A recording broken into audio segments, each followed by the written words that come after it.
Hello and welcome to Choose Your Crown Part 17. Leprosy, Leaven, and the Reign of Heaven.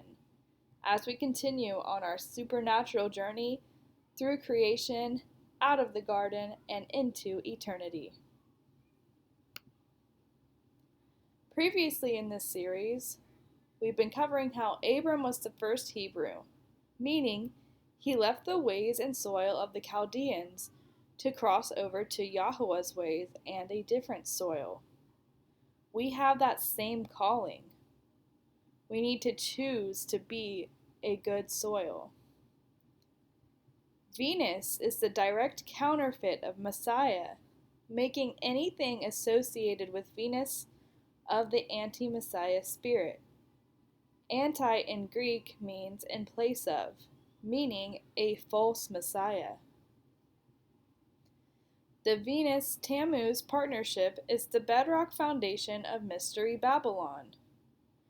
Perpetual virgin fertility goddesses and trinities across the world are used to obscure the true Echad power of the true creator Elohim. For this video and the final videos to this series, comparisons of Exodus and Revelation will be made alongside the Venus anti-Messiah narrative. In the previous video, we covered a little bit on the staff of Moses and the moment in Exodus 4 where Moses' hand becomes leprous. I wanted to point out a little more about this leper's hand and how it relates to Messiah. In Exodus 4 it says, "Then Moses answered, 'What if they do not believe me or listen to my voice? For they may say, Yahuwah has not appeared to you.' And Yahuwah asked him, 'What is that in your hand?' 'A staff,' he replied. 'Throw it on the ground,' said Yahuwah. So Moses threw it on the ground, and it became a snake, and he ran from it. 'Stretch out your hand and grab it by the tail,' Yahuwah said to Moses, who reached out his hand and caught the snake, and it turned back into his staff in his hand. 'This is so that they may believe that Yahuwah, the Elohim of their fathers, the Elohim of Abraham, the Elohim of Isaac, and the Elohim of Jacob, has appeared to you.' Furthermore, Yahuwah said to Moses, 'Put your hand inside your cloak.' So he put his hand inside his cloak, and when he took it out, his hand was leprous, white as snow. 'Put your hand back inside your cloak,' said Yahuwah. So Moses put his hand back inside his cloak, and when he took it out, it was restored like the rest of his skin. And Yahuwah said, 'If they refuse to believe you or heed the witness of the first sign, they may believe that of the second. But if they do not believe even these two signs or listen to your voice, take some water from the Nile and pour it on the dry ground. Then the water you take from the Nile will become blood on the ground.'" So in the past video, we already covered the blood of the Nile a little bit, and how the sorcerers were able to replicate the water becoming blood, because in alchemy, that's kind of a big point for them to know how to do, and how that's a direct counterfeit of how Yahuwah was able to do it. But for this, we want to look a little bit more into that leper's hand and how if we don't believe that sign, that's really when the plagues begin for us, or for Mystery Babylon. In Isaiah 53, Messiah is described in the account of the suffering servant. And we can even get clues from this that he basically took on our leprosy, our sin nature, for us, which is part of why he had to be flesh. He had to become that leper's hand that touches the bosom, because he is the bosom of Yahuwah. that right hand that takes on our leprosy and makes us clean. But if we don't accept his hand, we remain in that leprosy, that sin nature. So in Isaiah 53, O Yahuwah, who has believed our report, and to whom has the arm of Yahuwah been revealed? Notice how it's asking, has that arm been revealed to you? We brought a report as of a child before him. He is as a root in a thirsty land. He has no form or comeliness, and we saw him, but he had no form nor beauty. But his form was ignoble and inferior to that of the children of men. He was a man in suffering, and acquainted with the bearing of sickness, for his face is turned from us. He was dishonored and not esteemed. He bears our sins and is pained for us. Yet we accounted him to be in trouble, and in suffering, and in affliction. But he was wounded on account of our sins, and was bruised because of our iniquities. The chastisement of our peace was upon him, and by his bruises we were healed. All we as sheep have gone astray. Every one has gone astray in his way, and Yahuwah gave him up for our sins. And he, because of his affliction, opens not his mouth. He was led as a sheep to the slaughter, and as a lamb before the shearer is dumb, so he opens not his mouth. In his humiliation, his judgment was taken away. Who shall declare his generation? For his life is taken away from the earth. Because of the iniquities of my people, he was led to death. And I will give the wicked for his burial, and the rich for his death. For he practiced no iniquity, nor craft with his mouth. Yahuwah also is pleased to purge him from his stroke.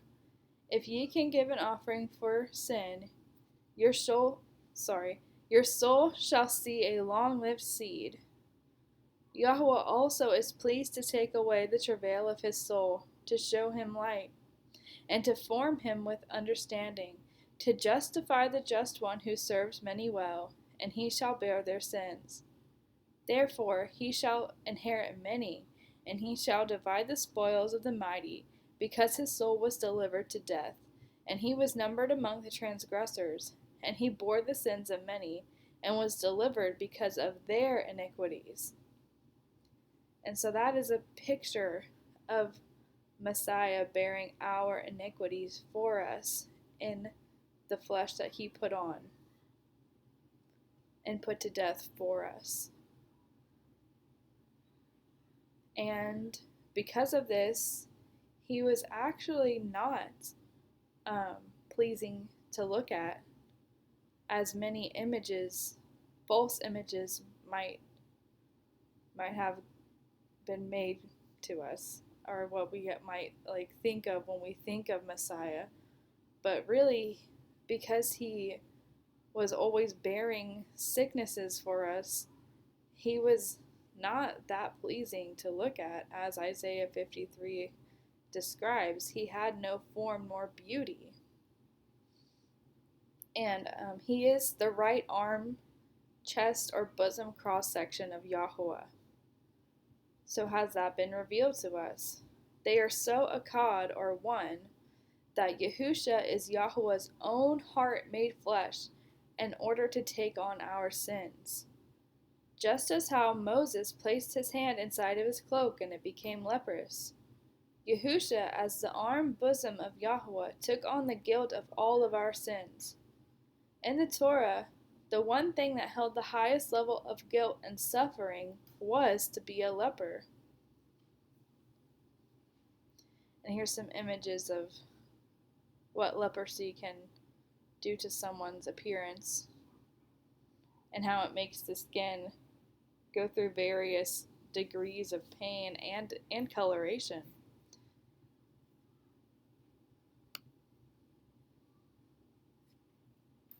In Leviticus 13 and 14, the way that leprosy is dealt with is described. And for time's sake, I don't think I'll be reading this whole section of Leviticus 14. However, Leviticus 13 and 14 are crucial for this understanding to see how Messiah did take on our sins, our leprosy, and he flew off alive. So, and he took it all on. It's not that it magically disappeared, it's that it was translated onto him, and then he had to put it to death and then take it away from us. So in order for leprosy to be removed, it was transferred to 2 clean birds. One bird was killed over running water, and the living bird was dipped into it with cedar and hyssop to sprinkle the person, and then the living bird was let go to fly to the field. Yahusha was both the bird that died and the bird that flew off to the field. And also in this description, the bird that's dipped in the blood is also slain over running water. And part of when Yahusha died, he had blood and running water come out of his side, his own, the side of his flesh. So that goes along with this description of him being that right arm, that side, that bosom that takes on the leprosy and also cleanses us. Yahusha was both the bird that died and the bird that flew off to the field. What if he lived throughout his ministry as one who had leprosy because he had been literally taking it onto himself? So not only during his crucifixion was he marred, because we're always taught and told that he was marred during the crucifixion. And yes, of course, he was, but what if he was marred during his whole ministry as well, due to taking on these diseases and afflictions? But also beforehand, having no ideal beauty, just like in Isaiah 53. It was in the decree of Adrian I, and somewhere between 772 and 795, that Christ should be represented under as beautiful a form as art could display. And that is when the images of Messiah were made to have perfect form. And they were far, far from his scriptural depiction. This is a big deal because if we truly believe in the first sign of the leper's hand and that Yahusha actually took on our iniquities, then that's when we know we are saved from the following signs and plagues, like in Exodus, because Revelation has very similar plagues. So we kind of want to shift away from that thinking of Messiah was perfect to look at and mild in form, and we need to think and shift our thinking to the idea that he really did take on our leprosy for us, and he was even perhaps leprous during his ministry because he took it on for us. That's sin nature. But nonetheless, he was not ever perfect in his form or in beauty while he was in the flesh.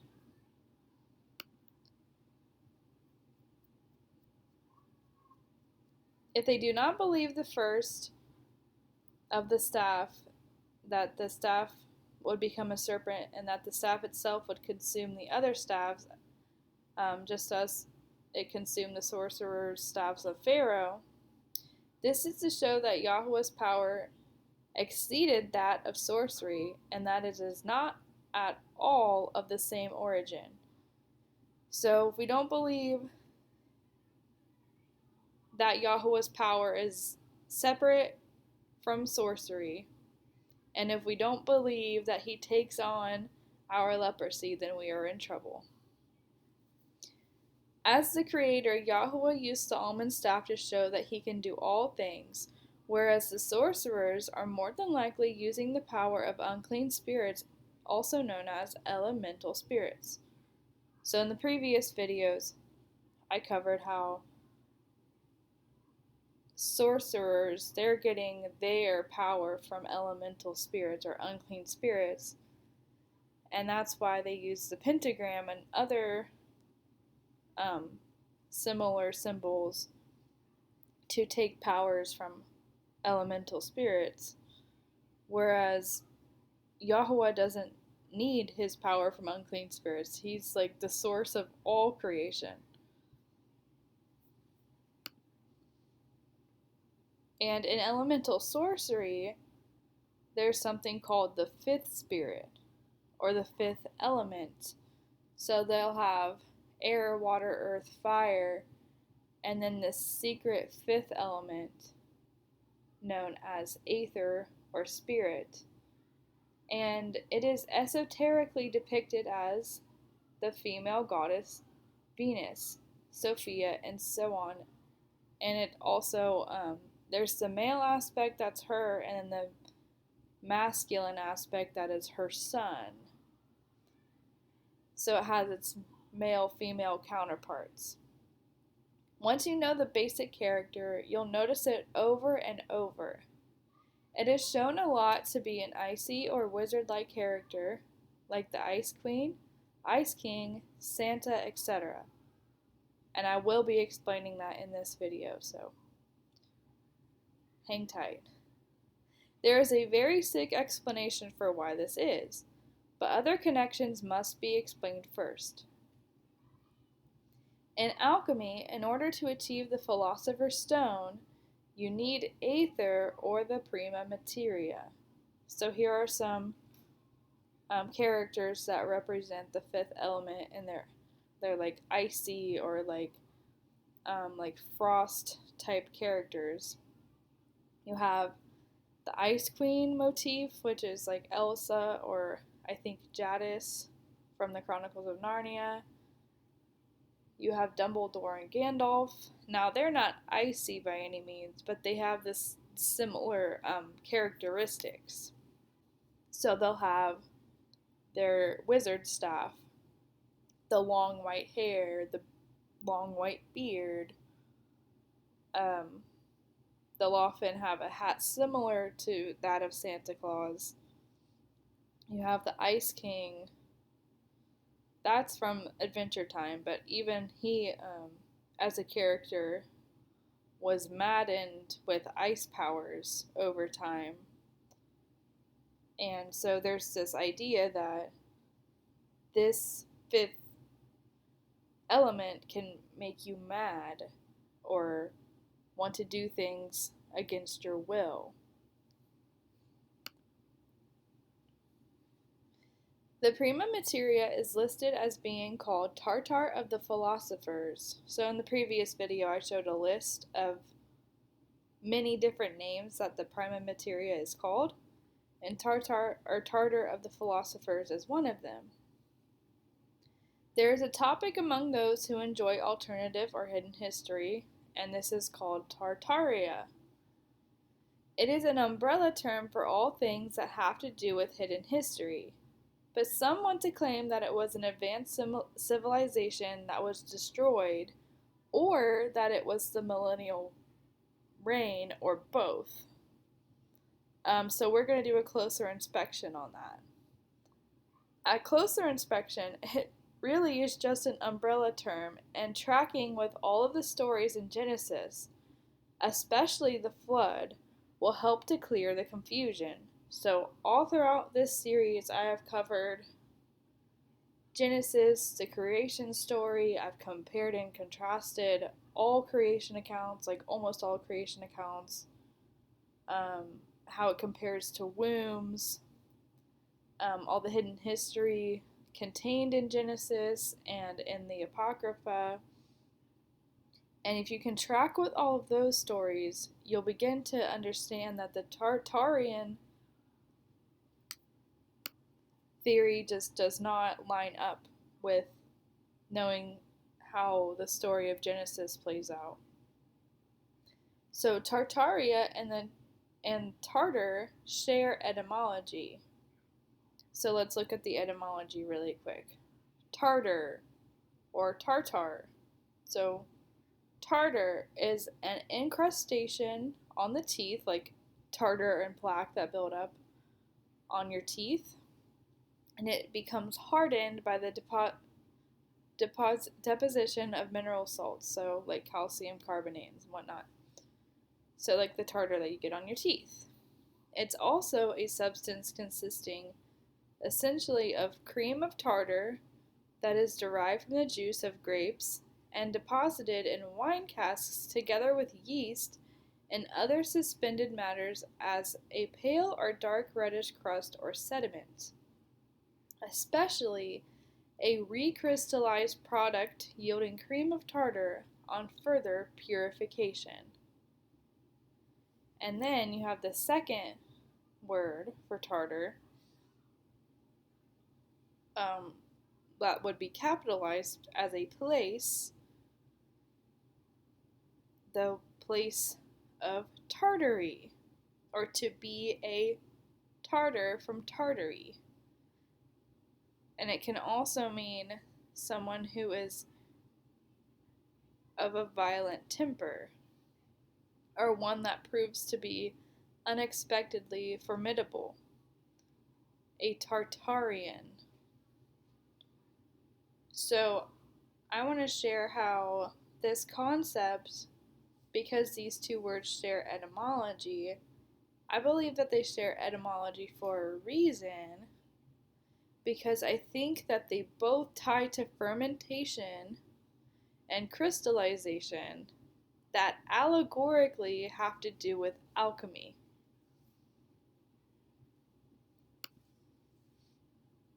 So alchemy has 7 steps. In other versions it has 3 or 4 steps, but they've refined it over time to have 7.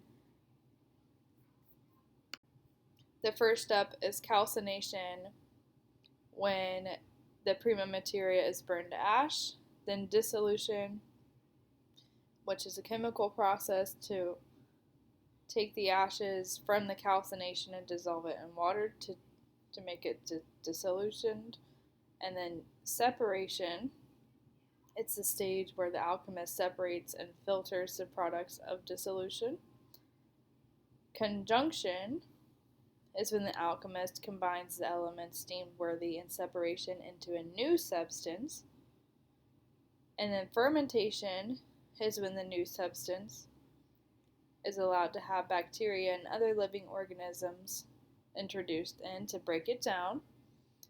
Step 6 is when they distill that fermented substance, and then it's boiled to make it become purified and distilled. And then the 7th step is when it's coagulated, or also known as crystallized, when it becomes crystallized into a solid state. So, or in other words, like how tartar is made, it goes through a fermentation and then a crystallization. At the 7th stage is when the raw matter of existence becomes self-aware. Okay, because this is all about something really deep and more than what you realized. It's when the microcosm contains the macrocosm. So this is the ultimate alchemical goal. And this crystallization and becomes the discovery of the Philosopher's Stone. So when the substance is crystallized and solid, it is the Philosopher's Stone. So If tartar is a crystallized substance that's went through all of this process, what does Tartaria have to do with that?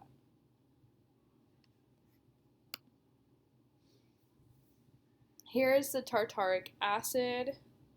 Tartaric acid is a white crystalline organic acid that occurs naturally in many fruits, most notably in grapes, but also in tamarinds, bananas, avocados, and citrus. Its salt, potassium bitartrate, commonly known as cream of tartar. It develops naturally in the process of fermentation. It is a leavening agent. That's what we need to remember, is that this is a leavening agent. So there isn't anything wrong with this acid in and of itself. It's not wrong to use tartaric acid. It's not wrong to use cream of tartar. I'm speaking in allegory, because that's also what these people tend to do, is they speak in allegory. What I am getting at is that it symbolically links tartar to leaven, or the process of fermentation and purification that ties in with the stages of alchemy. The topic of Tartaria usually has to do with the idea of a great and advanced civilization that had technology to calcify and crystallize architecture, and that they themselves were destroyed, and that there may have been several other resets. My take is that that is how the fallen ones and Nephilim view all the times that they have been destroyed, and maybe even how secret societies associated with them use a large-scale alchemical process to destroy and reset certain civilizations. Or that they reset a certain way after they have been judged and destroyed by the Most High. Examples of times the Nephilim have been destroyed include the flood and when the Israelites conquered the land of Canaan with Joshua. What I am suggesting is that this fermentation and then calcification is an embracing of leaven or sin nature to make it keep cycling back around. So whenever these civilizations are destroyed for their sin nature or their leaven, they like to make it return as many times as they can. And so to them, they're going to view it as a reset. They're going to view it as a good thing. They're going to say, hey, we used to live so great. We used to have all this tech, and we used to be a certain way, and the Most High keeps destroying us, so we have to alchemically reset and embrace our sin nature again and again. And in Amos 2:9, it says, Yet destroyed I the Amorite before them, whose height was like the height of the cedars, and he was strong as the oaks, yet I destroyed his fruit from above, and his roots from beneath. So, Yahweh destroyed the giants, the Nephilim, the unclean races that were from the Genesis 6 incursion, but they always like to keep coming back, and they might even have like certain ways that they call it, or certain processes in which they do come back. Some are claiming that this Tartaria topic was the millennium reign, but that really does not line up with a Torah or Hebrew-minded view of the feasts and prophecy. I think that this topic has more to do with the dark secrets and true Bible history cover-ups of those that run our societies. Underground tunnel systems, trafficking, etc.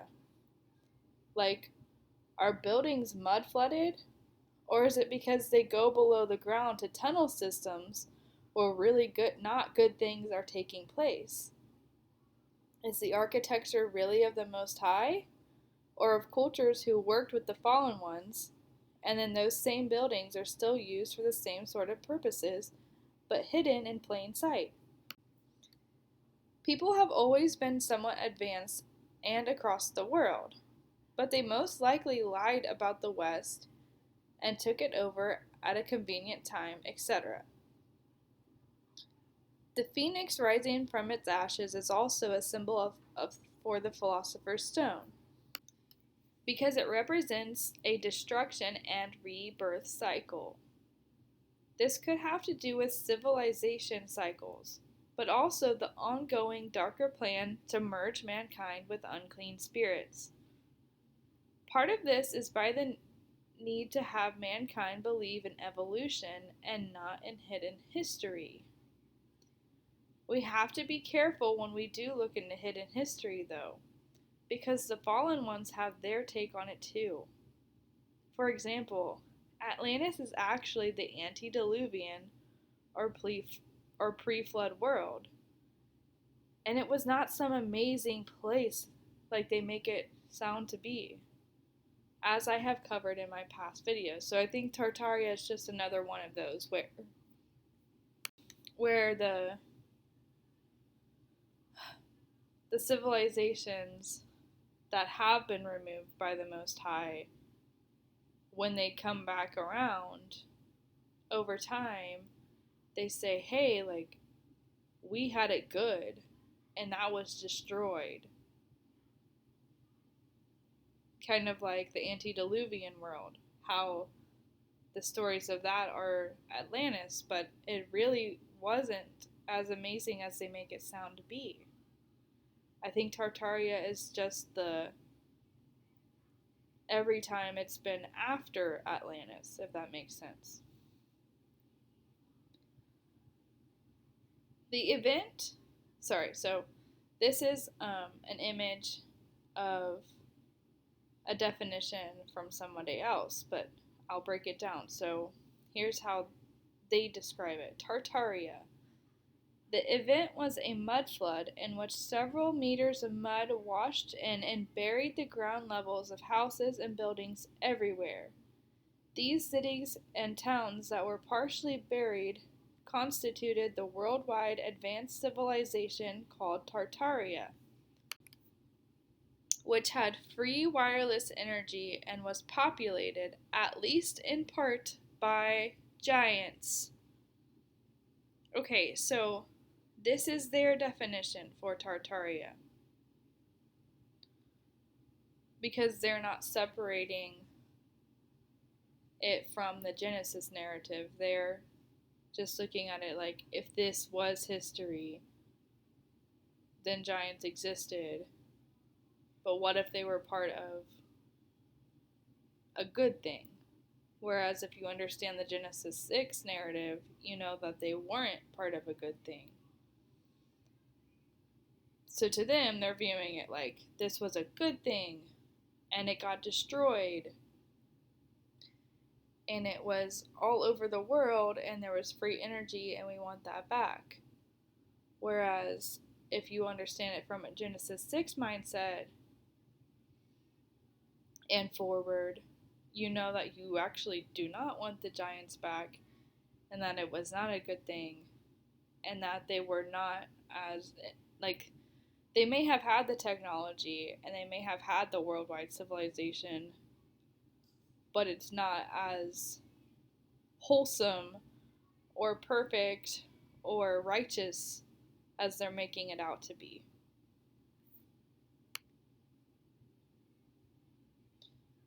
There are many old books that do mention a place called Grand Tartary, and it was a location in the north that covered northern China and Russia. So there really was a real place called Tartary. And this does play a key role to hidden history, but not that it was the millennium or some great set apart time. I still lean toward it having been something darker, and that it dissipated in order to have a more modern influence over the world. This book in particular is called La Galerie Agréable du Monde, and it's from the 18th century, and it's a French book, by Van der Eye and Pieter Bodewin. And my apologies if I butchered those pronunciations. And this book describes China and Grand Tartary. So how that has to do with China and Grand Tartary prior to the 18th century.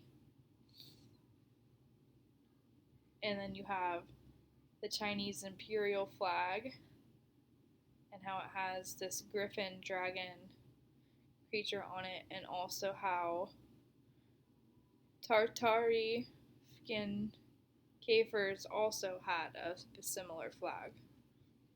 So there was really a place that was Grand Tartary.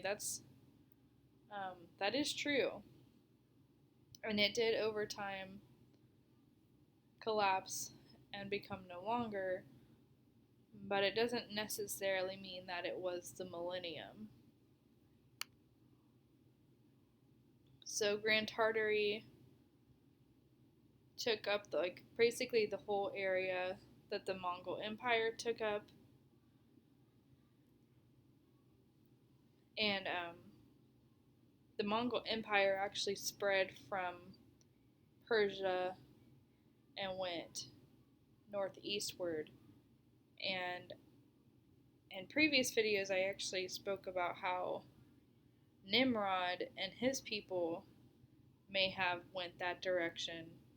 So it's entirely possible that Grand Tartary has links to Nimrod, and how also the Mongols might have relations to Nimrod's, I guess you would say, bloodlines and whatnot. And Tartary, which would be closer to that Golden Horde area, as it decreased over time. Yeah, it's interesting. It did exist. I just don't think that it was the millennium. And here's more from that book, from La Galerie Agréable du Monde from the 18th century. In this book, it mentions Tartary, but it is also very esoteric, and it shows a Christ-like figure on some of the pages, along with multi-breasted fertility goddesses. So as I keep mentioning, if this does have to tie in with Nimrod and how he went northward in a way that might have to do with a lot of hidden history,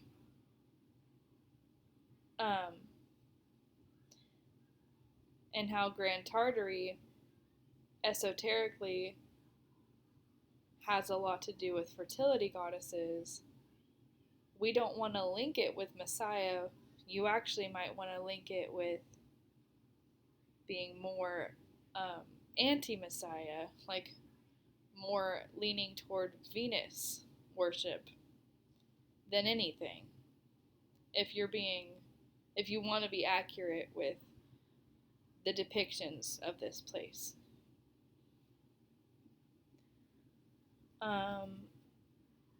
So yeah, on many of the pages in this book that do speak about Tartary, it's also linked with multi-breasted fertility goddesses.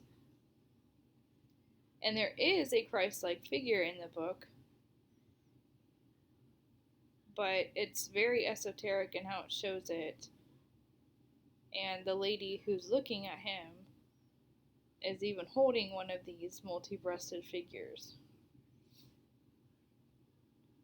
So the question then becomes that even if Tartary was a real place that was wiped from history, was it really a Messiah? Or was it a place that was very esoteric and pagan and might even have caused its own resets as part of how it operates? Or maybe it had judgments against it from the Most High and it found ways to re-emerge.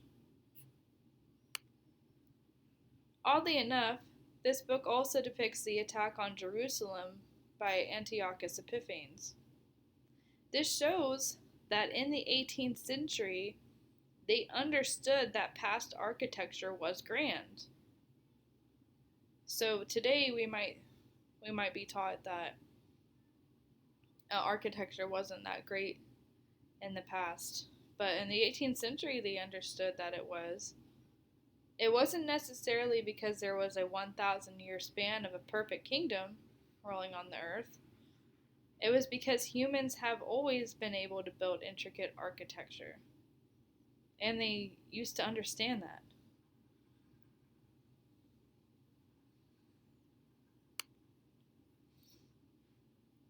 So you either believe that Tartaria was a worldwide time that had peace and free energy, and that it has been kept secret, or you believe that all mankind has historical roots to certain pre-flood, pre-Tower of Babel information to always be able to have worldwide similarities in their symbols and architecture, but that the architecture and symbols themselves aren't necessarily related to a time of peace. So, for example, all across the world, there are like these grand leaning towers. And all across the world, there had been castles. And all across the world, there are what we now call the swastika, but it doesn't really have to mean that it's a swastika. But I forget what the actual name of the symbol is, but it's basically a really ancient old symbol that's all across the world and has more to do with the star spin and probably even elementals, I'm sure, than it does with what we now link it to. But yeah, so all across the world there are all kinds of similarities, but you're either going to believe that's the case due to the pre-flood world and the Tower of Babel, or you're going to think it's because of this place called Tartaria.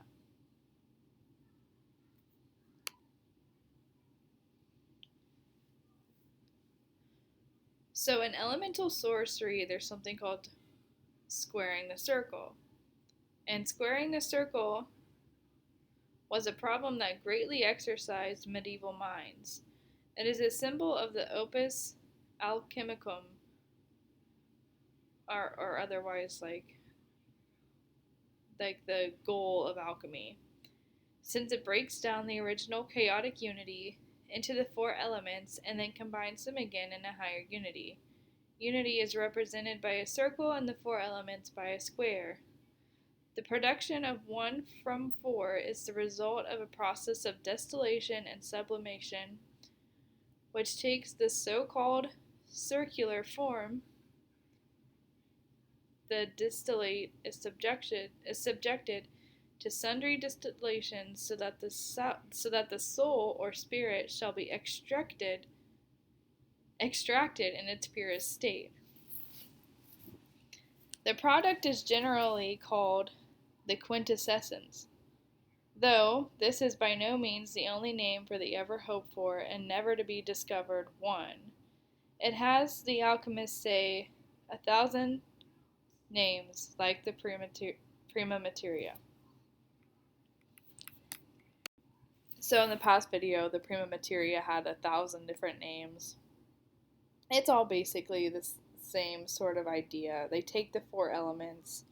There's a fifth element, and that's their goal. And there's something called star forts that use this idea of squaring the compass, but it's really an alchemical thing.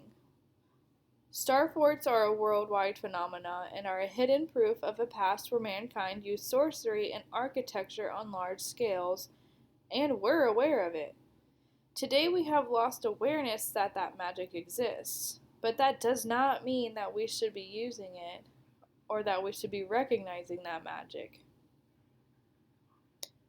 Examples of places that have star forts are Vatican City, the Statue of Liberty, and so on. I think star forts were also known to have archangels over them, which might make sense as to why there's one beneath the Statue of Liberty. Oh, also, Vatican City has underground tunnels, and I think other locations that have star forts also have underground tunnels.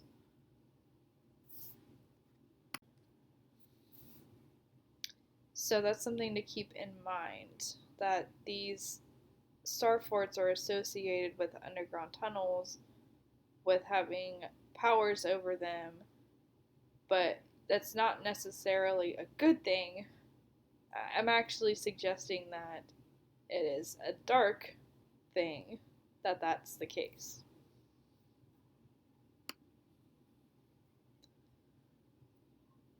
So now we should probably talk about the changing of times, because that's a huge component to believing in the Tartarian theory. A large component to believing in the Tartaria or preterist millennium reign theories is to take notice that there has been the changing of time, or a loss or an addition of 1,000 years between the time of Rome and the time of the Industrial Revolution. I don't disagree that there has been somewhat of a changing in times, but still do not subscribe to there having been a worldwide kingdom of Tartaria, or that the millennium already occurred. What I think the changing of times is really about is to throw many off the prophetic understanding of Scripture and what the real biblical past was like. There were people who were more advanced across the earth alongside giants and Nephilim, and I think that there was a westward sweeping of those civilizations and resets to make people believe in the theory of evolution and so on.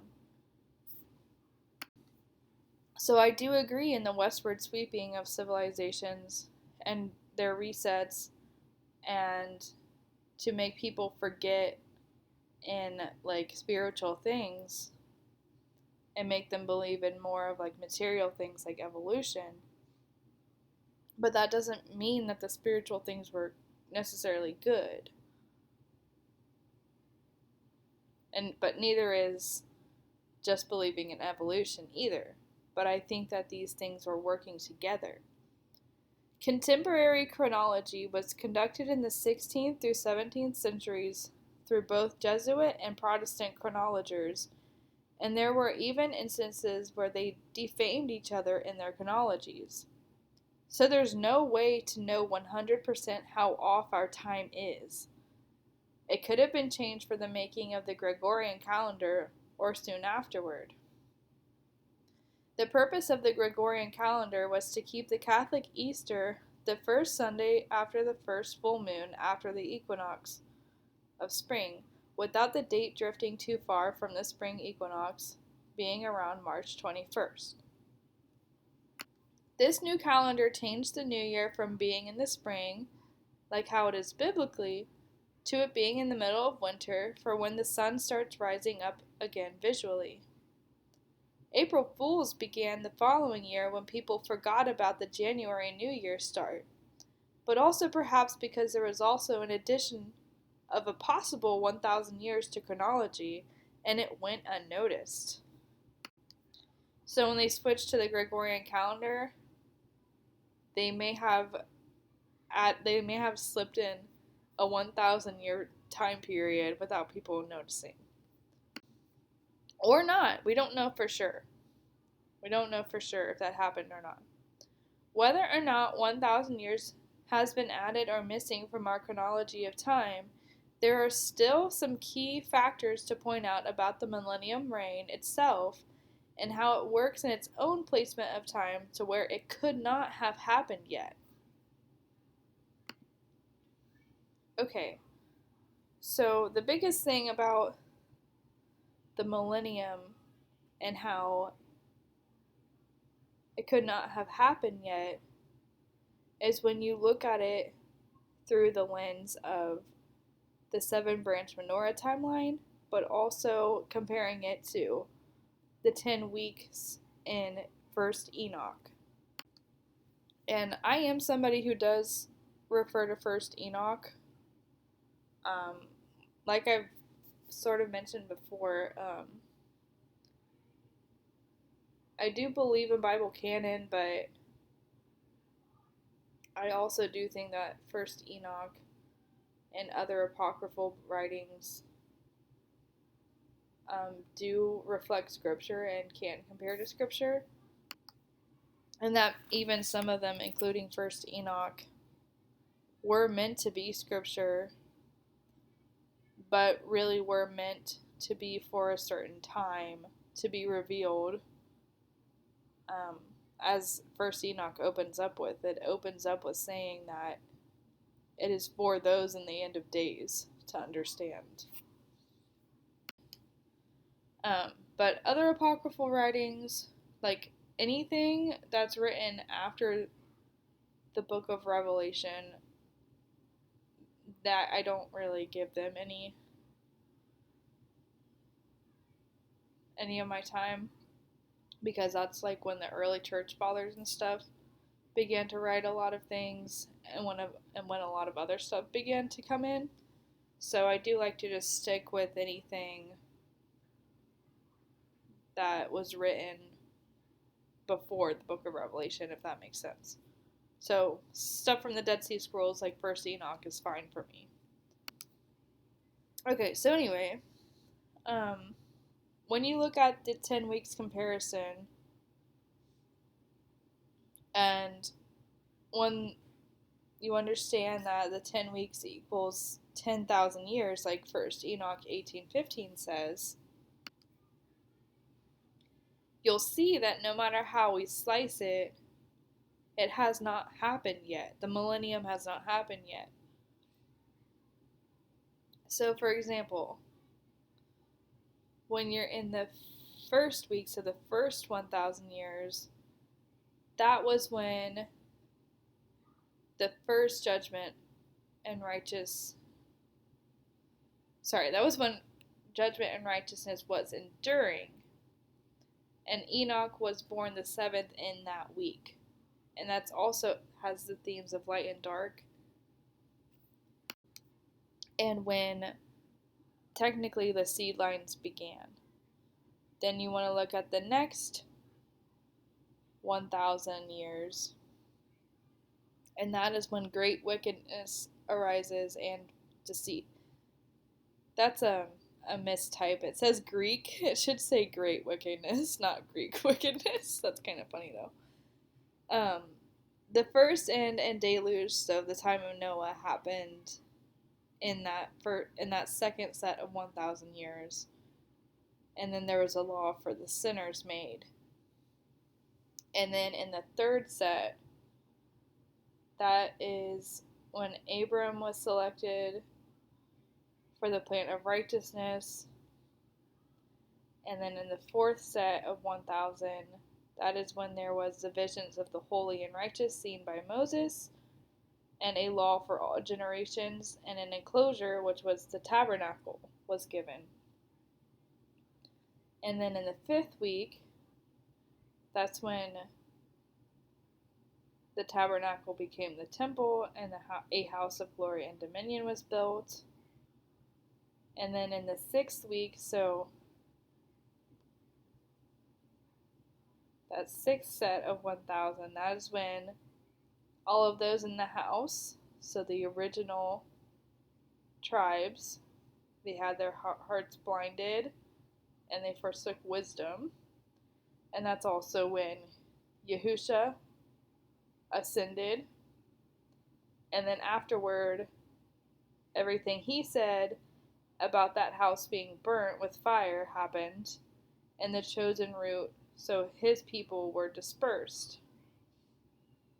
And then in the seventh week, which would represent like the wheats and the tares, would be the apostate generation arising. And the elect are elected for the eternal plan of righteousness, so Those who belong to Yahusha are elected, and they're given the sevenfold doctrine concerning all creation. And then in the 8th week, so the 8th set of 1,000 years, that's when righteous judgment goes out to oppressors, and when Hasatan is bound, like in Revelation. Now, Enoch does not say this, but I'm saying this is probably when that part of Revelation happens. When Hasatan is bound, but the nations are still in sin. And this is important to notice. Habitations for the righteous are acquired. So first Enoch says this, and it aligns with Revelation, the first resurrection of the dead. We can't say that the millennium has happened yet, because the righteous, or those who belong to Yahusha, have not yet acquired their habitations. They're not there.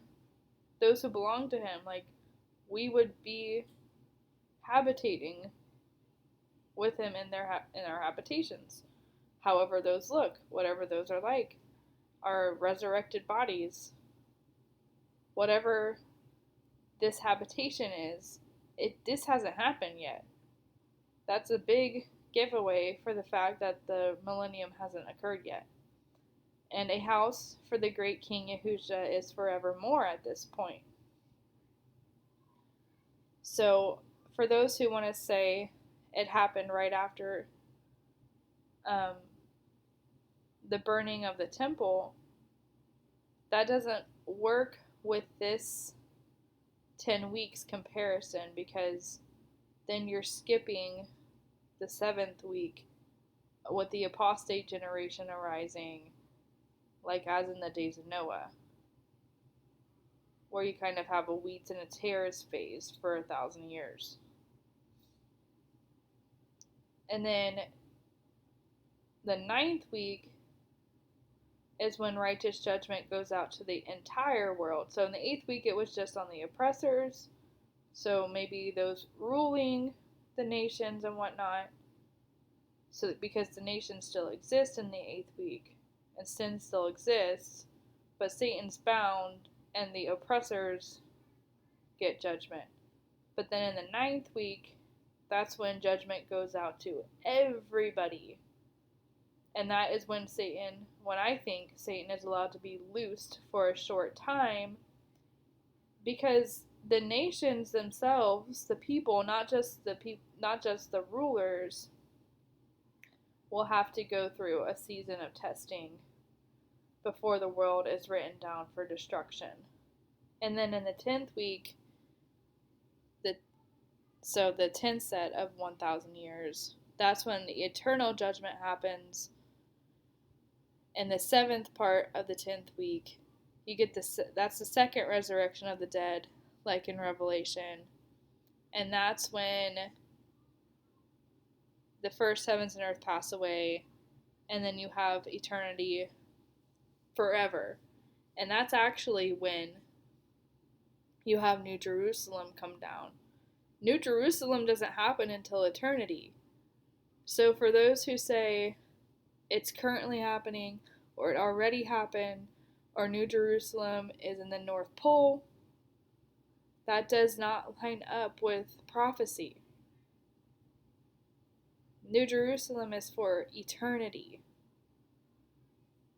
if that makes sense. I hope that sinks in. So when the 10,000 year prophecy of 1st Enoch is outlined for what is said to happen in each 1,000 year interval, and even broken down into 7 even lengths of time. So I broke down these 10,000 years into 7s still, to show that even when it's broken down into 7s, no matter how you slice it, the millennium did not and does not happen right after the ascension of Yahusha. This also aligns with the book of Revelation concerning the short season. And here it is again without dates. If you don't want those dates or numbers on there, the first week would look like judgment and righteousness are enduring. And Enoch was born in the 7th in that first week. And then the second week is great wickedness arising, the flood. The third week is that plant of righteousness is chosen. Then in the fourth week, there's divisions, and then the law is given and the enclosure is given. In the fifth week, you have the house of glory and dominion built, so that would be the temple system. In the sixth week, you have them being blinded and forsaking wisdom, and then Yahusha ascending and the house being burnt and then being dispersed. And then you have the apostate generation. This is possibly when there was a changing of times and laws by Rome. I completely agree with that because I think that they have everything to do with the apostate generation, but I don't think that it was the millennium. Alright? And the elect are selected for the eternal plant of righteousness and the sevenfold instruction. And then in the 8th, you have righteous judgment on the oppressors, and sinners are delivered into the hands of the righteous. The houses are acquired, and the house of glory is built forevermore. Then you have righteous judgment revealed to all, and the world written for destruction. And then great eternal judgment, and new heavens and new earth. So there's that without any dates.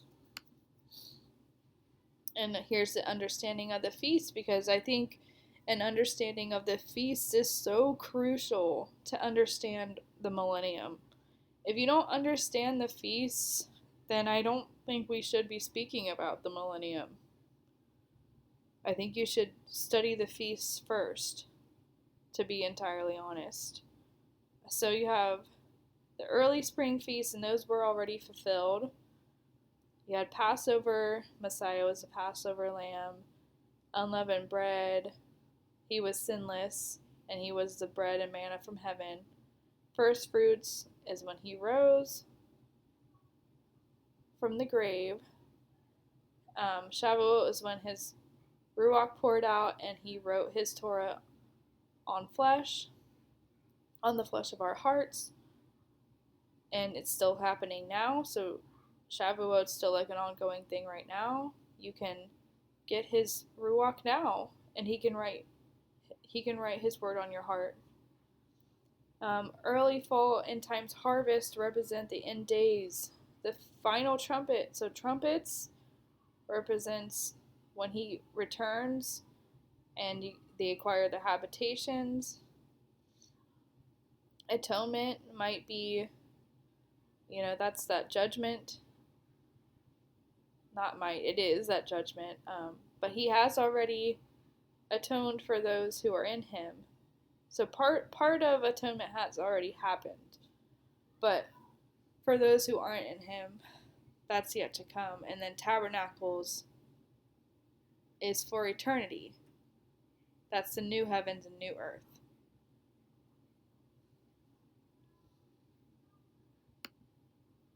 Okay, so even furthering the point.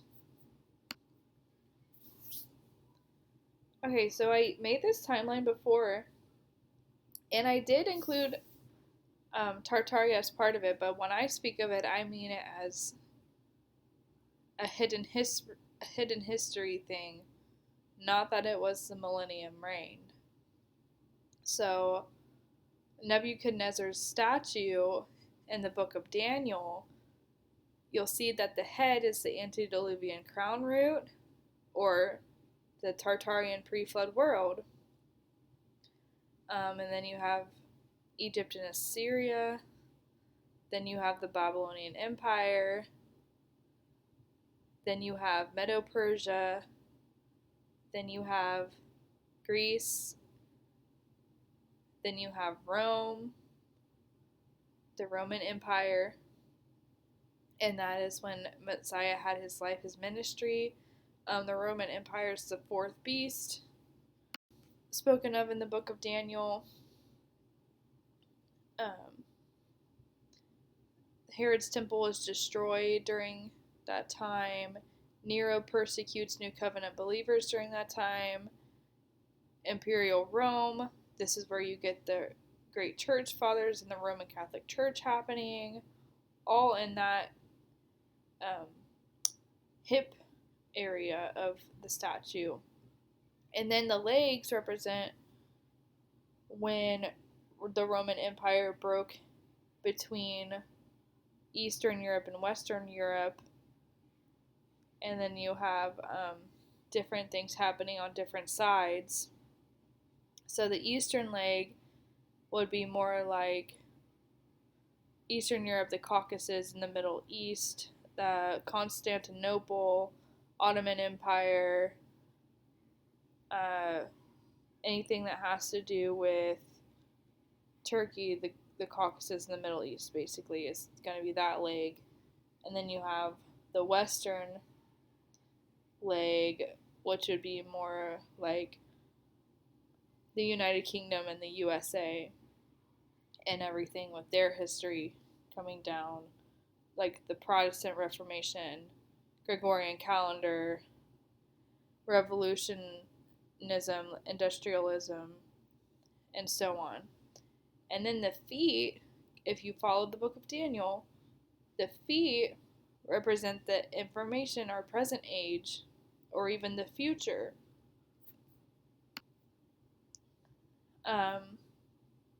Where you have the beast rise up and devour Mystery Babylon, because Mystery Babylon has been the reigning system, and they're both bad. The beast and Mystery Babylon are both bad. But yeah, the beast will devour her, and then will be Messiah's return. So if there was an additional 1,000 years added for the Gregorian calendar, then we can assume that 1583 of the Common Era was really 583 of the Common Era, and that everything that occurred between the given 583 of the Common Era, which was the Middle Ages, and the given 1583 of the Common Era, actually overlaps with each other. So if the 1,000 years addition is true, then that time frame, basically in the legs of this statue, would be overlapping themselves. So you can just look at it as the legs of this statue are a shorter amount of time, but they're still the legs.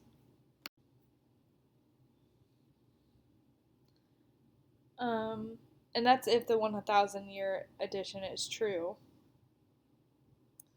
That would mean that the great church fathers of the Catholic Church, the Middle Ages, Protestant Reformation, and Jesuit infiltration were all happening in the same time period. Likewise, alongside the Islamic Caliphate, the fall of Constantinople and the Ottoman Empire all happened closer to each other. But like I said, that is only if the additional 1,000 years is true. It may or may not be. But this still wouldn't mean that the millennium has happened. Now there's more to this reset theory that has to deal with the massive population boom in the 1800s, orphanages, and what that all has to do with the Ice King or Ice Queen motif. This actually ties directly to the esoteric understanding of Venus, the multi-breasted fertility goddess, and all the connections to alchemy. The biggest factor here is that I personally believe that the Ice Queen, Ice King archetype has to do with the anti-Messiah, the mark of the beast, and the image of the beast, meaning that it is still a future event that has not yet taken place. For those that believe the millennium already happened, They would have to also agree that the anti-Messiah, the mark, and the image of the beast have already happened too. So let's look at the fifth element personified, Saint Nick. What is the motif of the Ice Queen or Ice Queen, and what does that have to do with orphans and population resets? Well, let's first look at the origins of Santa Claus. Santa Claus, being a real person, began in 270 of the Common Era in the Roman Empire with Catholic Saint Nicholas. He is known as the patron saint of prostitutes because, coming from wealth and as a bishop, he chose 3 young women to secretly give bags of gold to pay for their dowry to be married. One of the bags he threw through the chimney one night and it landed in her stockings. There's also a strange cannibalism story about 3 young orphan boys who St. Nicholas resurrected the butchered meat of. He is also said to have been wealthy, an orphan himself, and had been to prison a number of times. St. Nicholas attended the Council of Nicaea and punched someone in the face who disagreed with him concerning Arianism. And as you can tell, I'm not someone who agrees with the Council of Nicaea anyway. It basically was to discuss the distinction between the Father and the Son, but I'm saying all throughout this, is there a distinction between Yahuwah and Yahusha? Or are they like one personage and Yahusha is just basically the flesh of his own heart? But anyway, St. Nicholas punched someone in the face concerning Arianism. So basically, this is all to say that the figure of a St. Nicholas who snuck around with gold bags and did strange miracles is historically said to be part of what led to such a strong acceptance of the Trinity doctrine and the Nicene Creed, still widely used today.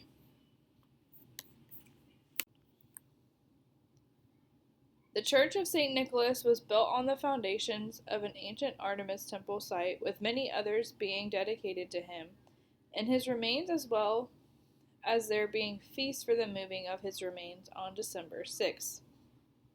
So basically, St. Nicholas, as a Catholic saint, has a lot to do with Trinity doctrine and Nicene Creed. And he was an orphan, he was a bishop apparently, and he did strange miracles. So keep that in mind. The fifth element personified, Venus. Around St. Nicholas's time was the cult of the androgynous Mithras that stemmed from older cults of Astarte.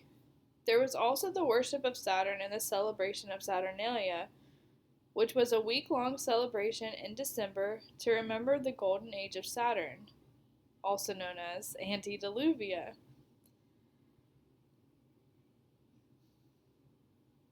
So they elect someone to pretend to govern them as being Saturn, and they exchange gifts. Saturn often is seen holding a scythe, and they are all basically androgynous hermetical gods and goddesses of the same spirit and essence. As mentioned many times before, this all stems back to Venus fertility worship. It is entirely possible that St. Nicholas was not even a real person, but another modernized Venus character. As you can see here, there's also La Befana. She is basically like the Christmas witch.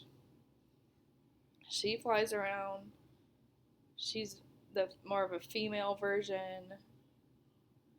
She goes on a broom, delivers gifts to children. There is Venus herself, who flies around on a horse. How about that? And then others. So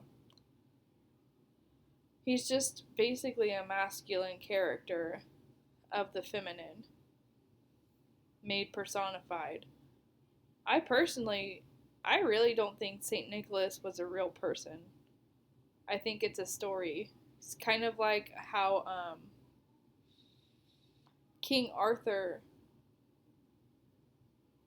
Yeah, I think it's King Arthur. King Arthur is just a story too. It's not a real person. The fifth element personified, Sinterklaas.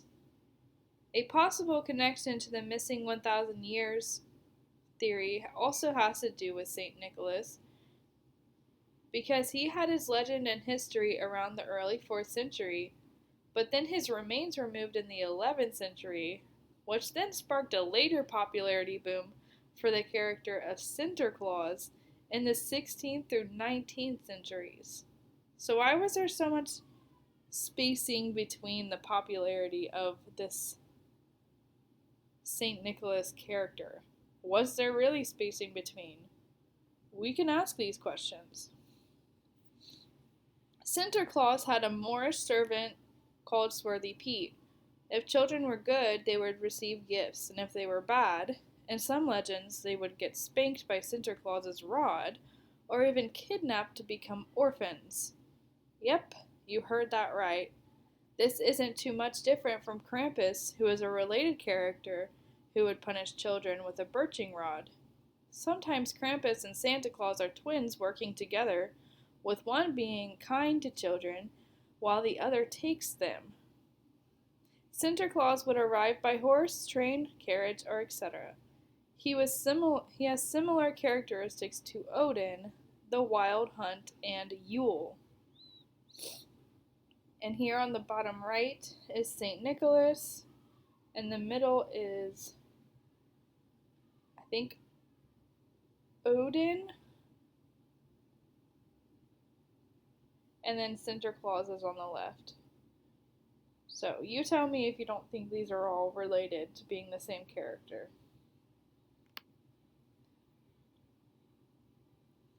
And here are some old and real, they're real, postcards of Sinterklaas and Krampus doing horrible things to children. And they also had sexual innuendos in these. And there were so many more of these postcards. These are just ones that I wanted to put on here to highlight the fact that this is evil.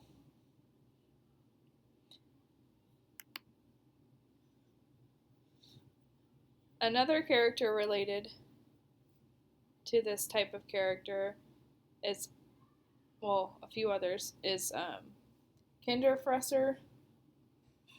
He's also like a Santa type character that you have to appease, and he goes around. He is a giant, and he consumes children.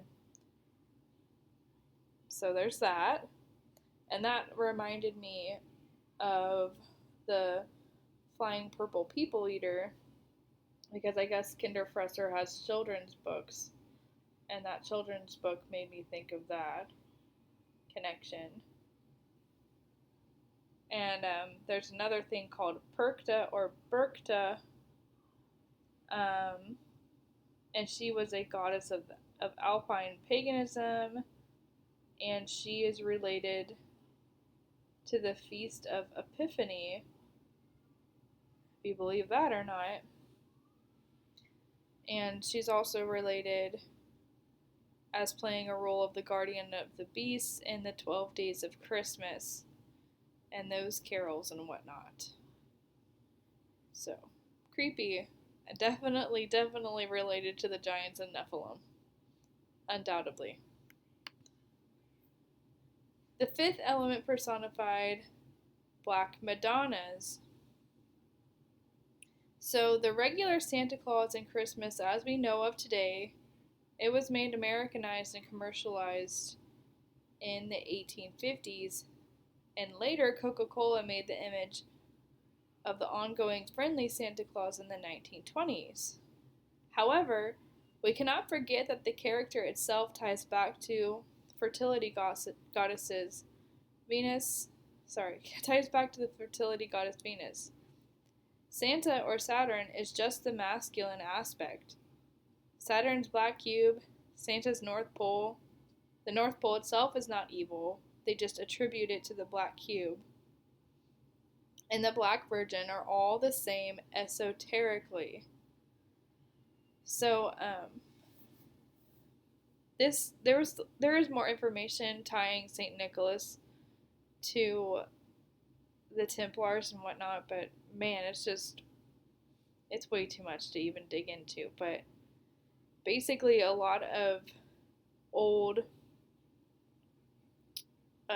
places of cult worship were taken over by the Templars, and black Madonnas were placed in them.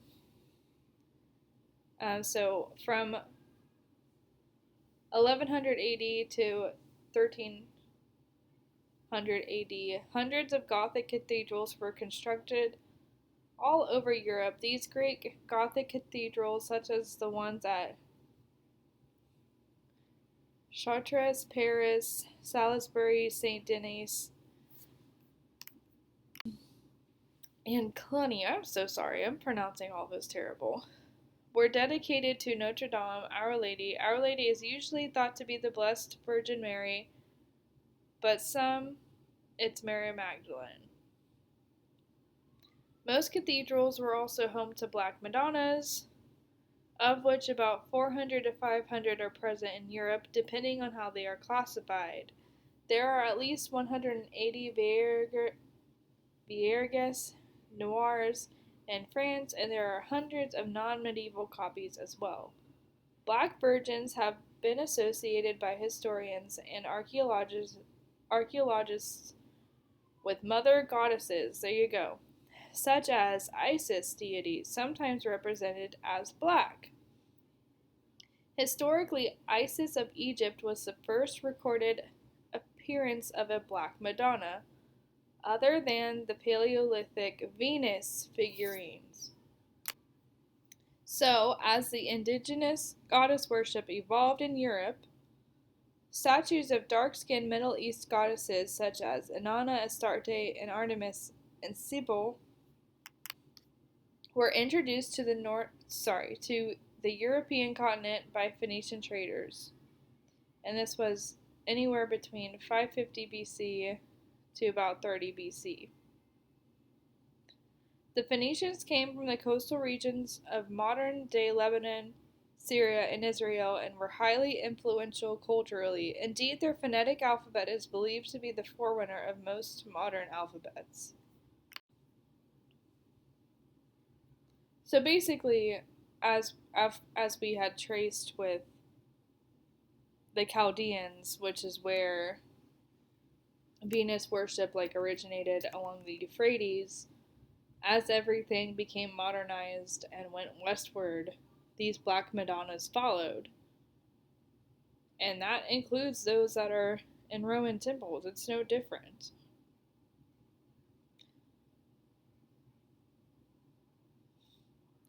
So yeah, there's a lot of black Madonnas, and also Templars did take over a lot of old cult places. And black Madonnas have their tie to the Black Cube and the North Pole and stuff because there is something to this black.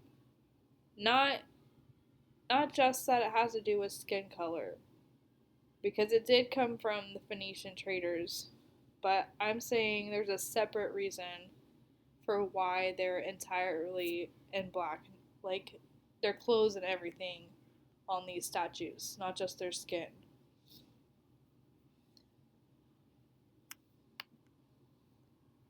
The Black Madonna, Black Rock, Black Cube, or Black Goo are all the same. That's because this black is the dark womb. It is the aether substance ability to produce or give birth to a desired outcome outside of Yahuwah's instructions. That includes the substance ability to manipulate, stimulate, and control the outcome of populations and even their DNA. It is their desired ability to artificially reproduce another species or being outside of Yahuwah's creation, like how it was done in the days of Noah.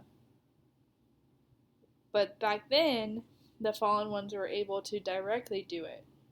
This is their way of indirectly doing it because they got a huge and massive punishment for the first incursion. This is another reason why we are not yet in the time after the millennium. Because the time we are currently in is more in line with the as in the days of Noah buildup. So basically, the prima materia or aether or fifth element is the dark womb, instructing itself outside of Yahuwah's instructions to obtain birth in its own state of power or immortality to achieve the philosopher's stone. So yeah, there's no way the millennium already happened because we are currently in the thick of the as in the days of Noah buildup. So, the Philosopher's Stone is like how they see themselves obtaining richness, immortality, infallibility. It's made up of the elements, salt, mercury, sulfur, and then the earth, water, air, fire. But first they need the prima materia like we discussed, and then you get the Philosopher's Stone. It goes through the stages, as we've talked about before, and the squaring of the compass, and so on and so forth. It's all the same thing. And then there's the black goo aspect. It's all tied to each other. This is shown in the Alien series and the canopic jars, how it has their DNA material in it, and so on and so forth. So that's the black, or the dark womb. And it is the complete opposite of heavenly Jerusalem. Heavenly Jerusalem is sometimes depicted as a cube. It's the waters above. It's what accepts the zirah or seed instruction of the living Torah and the eternal life in Messiah to be born from above. It's the living waters. It's the light womb. Whereas the dark side version is Saturn or Satan's cube that will accept the anti-Messiah's lie of becoming eternal like gods to be born from below. The dark waters, the dark womb. The as in the days of Noah narrative.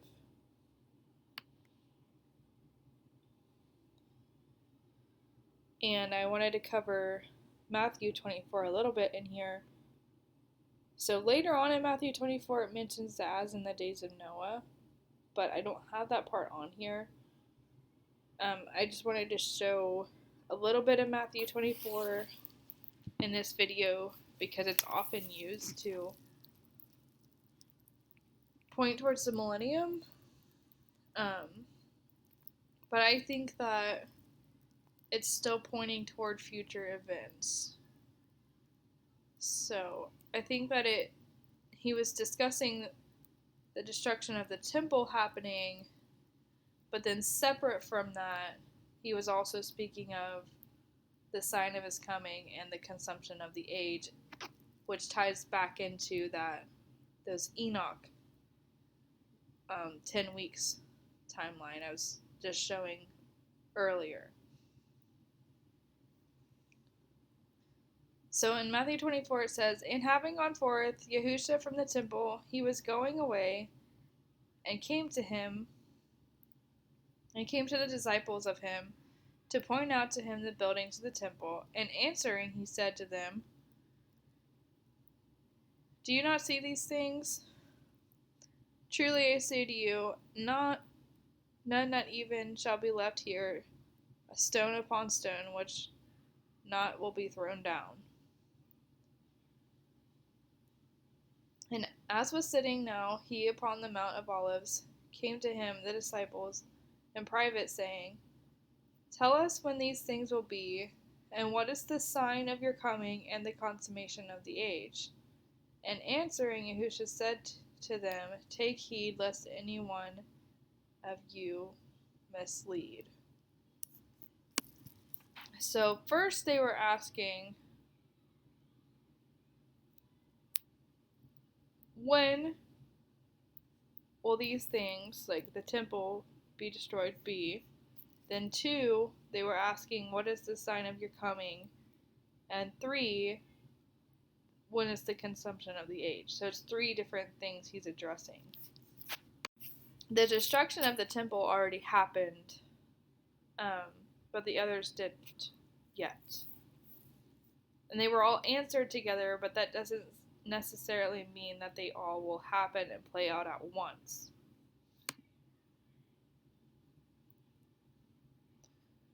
And this kind of connects with Isaiah 13,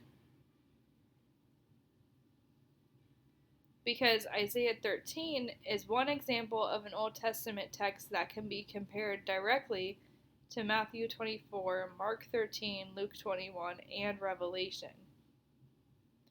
Also, Revelation was more than likely written in AD 85 or 86, after the temple destruction. But even if it wasn't, the reason the temple wasn't mentioned is because it was the whole point of the book of Revelation is to reveal what is to come. So even if it was written before, even if it was written after, they wouldn't have mentioned what happened before, because Revelation isn't about what happened before. It's about what's being revealed to happen. Even though some of it does tie into events that had happened, like Messiah being born is in Revelation 12, and him being caught up and stuff. But anyway, and there is mention of the heavenly temple in the book of Revelation, but not of the physical temple, because ultimately Yahweh was really only concerned with the heavenly temple. So anyway, the early dating to 70 AD was actually most likely to cover up how Catholicism fits the description of the fourth beast in Daniel, and they didn't want people to start making that connection. Isaiah 34 and Joel 2 are also great examples for cross comparison. I just don't have the time to pull all of these on here for the slides, so you can look at Isaiah 34 and Joel 2, Mark 13, Luke 21, have at it. Matthew 24 mentions, as in the days of Noah, but like I said, that's not in this video. I'll probably cover that more in the next video. So, verse 3 in Isaiah 13 and in Joel 2 speak on the locust army from the north. So I'm going to read this part from Isaiah 13. The vision which Isaiah, son of Amos, saw against Babylon. Lift up a standard on the mountain of the plain, exalt the voice to them, beckon with the hand, open the gates, ye rulers. I give command and I bring them. Giants are coming to fulfill my wrath, rejoicing at the same time and insulting. A voice of many nations on the mountains, even like to that of many nations, a voice of kings and nations gathered together. Yahweh of hosts has given command to a warlike nation to come from a land afar off, from the utmost foundation of heaven. Yahweh and his warriors are coming to destroy all the world. Howl ye, for the day of Yahweh is near, and destruction from God shall arrive. Therefore every hand shall become powerless, and every soul of man shall be dismayed. The elders shall be troubled, and pain shall seize them as a woman in travail, and they shall mourn one to another, and shall be amazed, and shall change their countenance as a flame. For behold, the day of Yahweh is coming, which cannot be escaped, a day of wrath and anger, to make the world desolate, and to destroy sinners out of it. For the stars of heaven and Orion and all the hosts of heaven shall not give their light, and it shall be darkness at sunrise, and the moon shall not give her light. And I will command evils for the whole world, and will visit their sins on the ungodly, and I will destroy the pride of transgressors, and will bring low the pride of the haughty. And they that are left shall be more precious than gold tried in the fire, and a man shall be more precious than the stone that is in Sophir. For the heavens shall be enraged, and the earth shall be shaken from her foundation, because of the fierce anger of Yahweh of hosts, in the day in which his wrath shall come. So, I wanted to compare that to Matthew 24.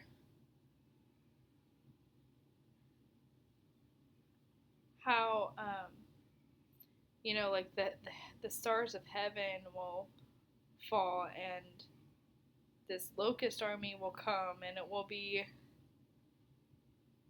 all to destroy everything. Like, I don't know, part of me is like, there's no way this already happened. I don't know. So, also a side note, I forgot where I read it in scripture or the Apocrypha, but we are not supposed to be desirous of the day of Yahweh's wrath to come. It will come, but we are not supposed to be desiring for it to happen, because it will not be pleasant for those it is coming to, and we shouldn't want it for them. We should want and desire for them to be saved before that day comes. So let's continue with this reading. And they that are left shall be as a fleeing fawn, and as a stray sheep, and there shall be none to gather them, so that a man shall turn back to his people, and a man shall flee to his own land. For whosoever shall be taken shall be overcome, and they that are gathered together shall fall by the sword. And they shall dash their children before their eyes, and they shall spoil their houses, and they shall take their wives. Behold, I will stir up against you the Medes, who do not regard silver, nor have they need of gold. They shall break the bows of the young men, and they shall have no mercy on your children, nor shall their eyes spare the children. And Babylon, which is called glorious by the king of the Chaldeans, shall be as when Elohim overthrew Sodom and Gomorrah. It shall never be inhabited, neither shall any enter into it for generations. Neither shall the Arabians pass through it, nor shall shepherds at all rest in it. But wild beasts shall rest there, and the houses shall be filled with howling, and monsters shall rest there, and devils shall dance there. And satyrs shall dwell there, and hedgehogs shall make their nests in their houses. It will come soon, and it will not tarry. Okay, so the main point that I wanted to make with Isaiah 13 about the millennium not happening yet, and that it's evidence for it, is that Mystery Babylon still exists. Everything from the Chaldeans and this Venus worship is still in existence. So even when Hasatan is loosed for his short season in Revelation to test the nations, those nations will have had the opportunity to go to the feasts and whatnot. Whereas Mystery Babylon worship, it's not going to exist anymore. Like, in anything associated with it, like Christmas and whatnot. Like, everything associated with Mystery Babylon will not exist. And it still does right now. So that's one of the key things that I'm trying to show with this, is that there's no way the millennium has happened yet, because anything that has to do with Mystery Babylon will be done for by then. And that especially means things like Venus worship and Christmas. They'll be no more. Yeah. So, and also, I have Hebrew Strong's 5035 for Taku here for will come soon and not tarry, because that doesn't necessarily mean that it comes right away. It just means that once it does come, it's not going to be delayed. Like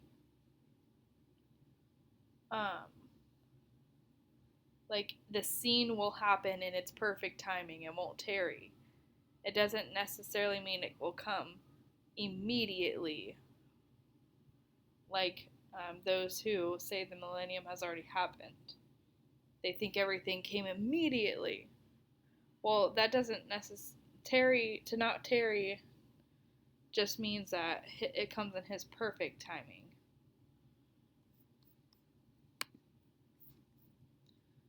And then Luke 21 says, "And there will be signs in the sun and the moon and the stars, and upon the earth distress of nations with perplexity, the roaring of the sea and the rolling surge, fainting men from fear and expectation of that which is coming on the earth, for the powers of the heavens will be shaken, and then will they see the Son of Man coming in a cloud with power and glory great.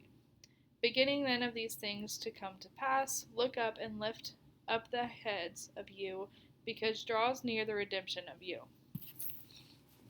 So remember that ordering from looking at the Enoch timeline. The Son of Man will come, and his people will have their habitations and whatnot. But they get their habitations right after the oppressors are dealt with. So I wonder if the locust army has to do with getting rid of the oppressors. And then the habitations come with him coming in the clouds. And then sinners will still exist, and the nations will still exist, but they'll be kind of like building back up under Messiah. And then Hasatan will be loosed to test the people who hadn't had a time of testing. But it won't be like now where like Christmas and stuff still exist. I don't know. I hope that's making sense. So anyway,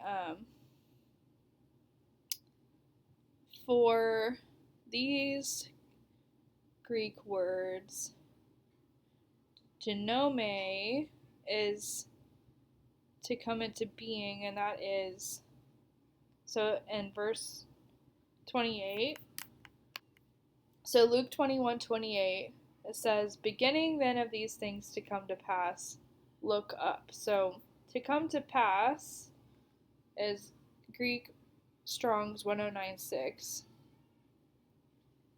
So when these things emerge, when these things transition from one point to another, when these things become so, when these things become so,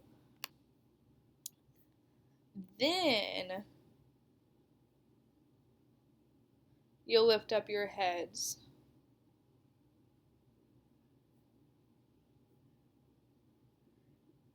And you'll have a gizo.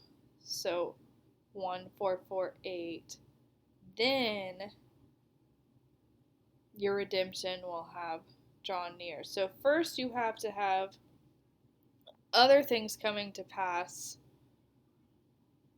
So the sun, moon, and stars fading, and the heavens shaking, people fainting from fear. So first you have to have that, and then you'll know that your redemption's drawing near. That it's imminent. That it's the moment that it's about to happen.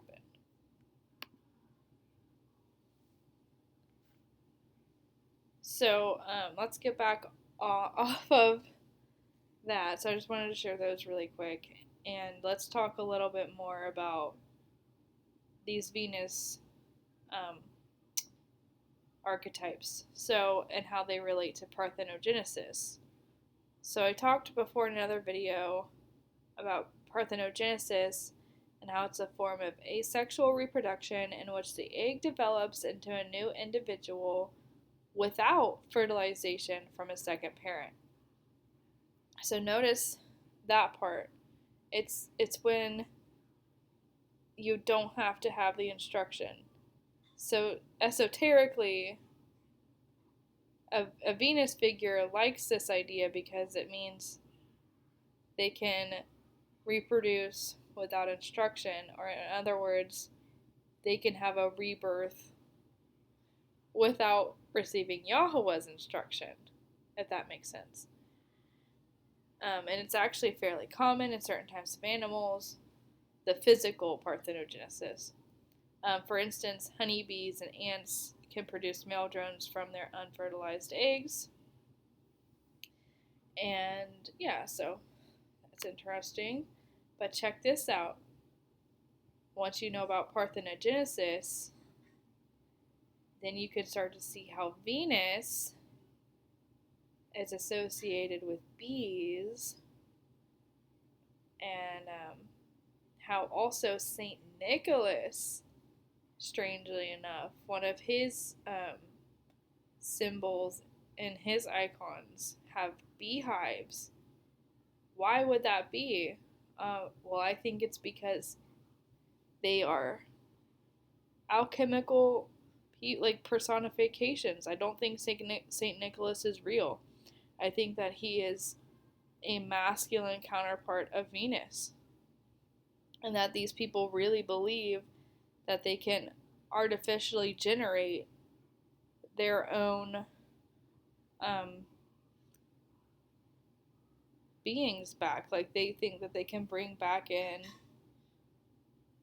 their unclean spirits into new populations.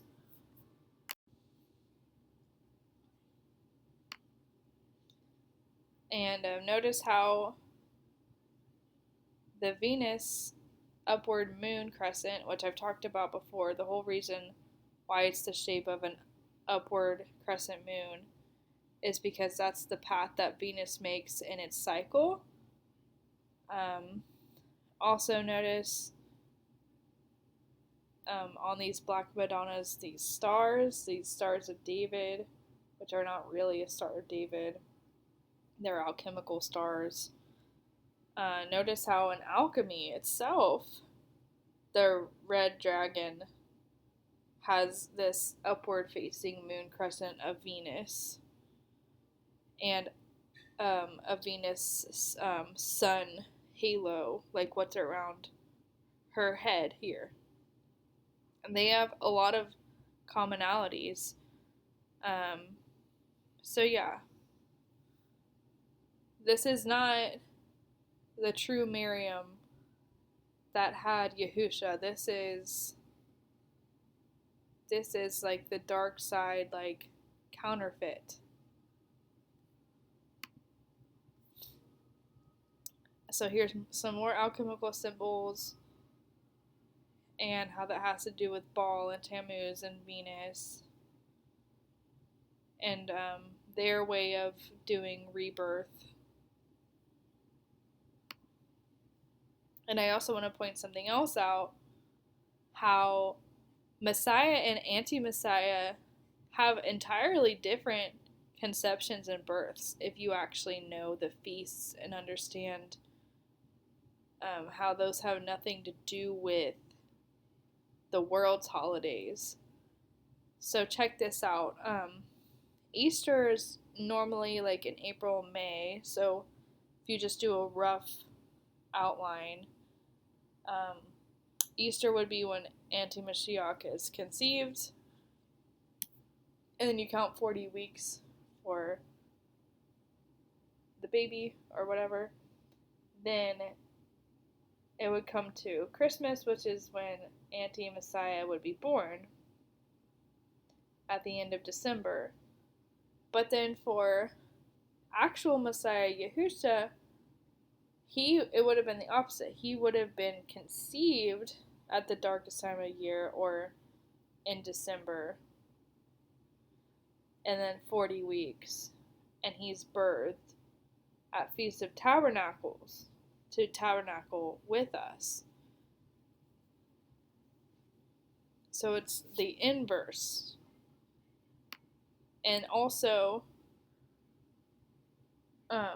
just the holidays in general and the year starts are not the same. So in Mystery Babylon, their year start is in January, as I said. And then around April, May, they have their Easter conception for Venus's male counterpart when he dies and is resurrected. They have May Day for the fertility pole. Then in October, they have All Saints Day, which is really Halloween or Samhain. And then in December, they have the birth of the sun climbing back in the sky, which is their sun god.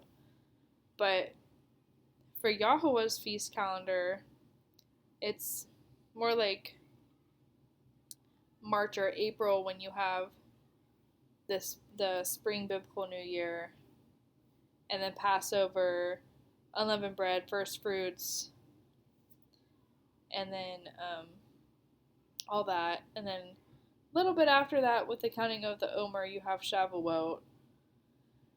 And then somewhere between September and October, you have trumpets, Day of Atonement, and tabernacles. So these days have nothing in common and have nothing to do with each other when it comes to the world's holidays and Yahuwah's set apart days.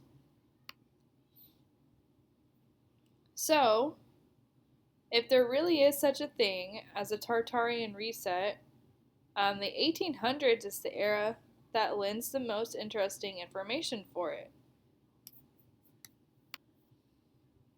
This is because due to industrialism and the conditions leading up to World War I, there was a massive population and subsequent orphan boom. Many in the United States of America are also unable to accurately trace their family history back past the 1800s. There are a lot of historical anomalies of this era. As already mentioned, the buildings, technology, and underground tunnel arguments just go back to the fact that mankind has always been somewhat advanced and could have learned from the fallen ones all throughout time. They just want us to think we have been constantly evolving. It is not that there was a race or time era that had it all figured out. Most architecture that many now are saying is oriented to the divine is really just because they had a lot of idols and images. So, I've noticed how, as of recently, there's been a lot of people, or like men, or people who are into religion, I guess.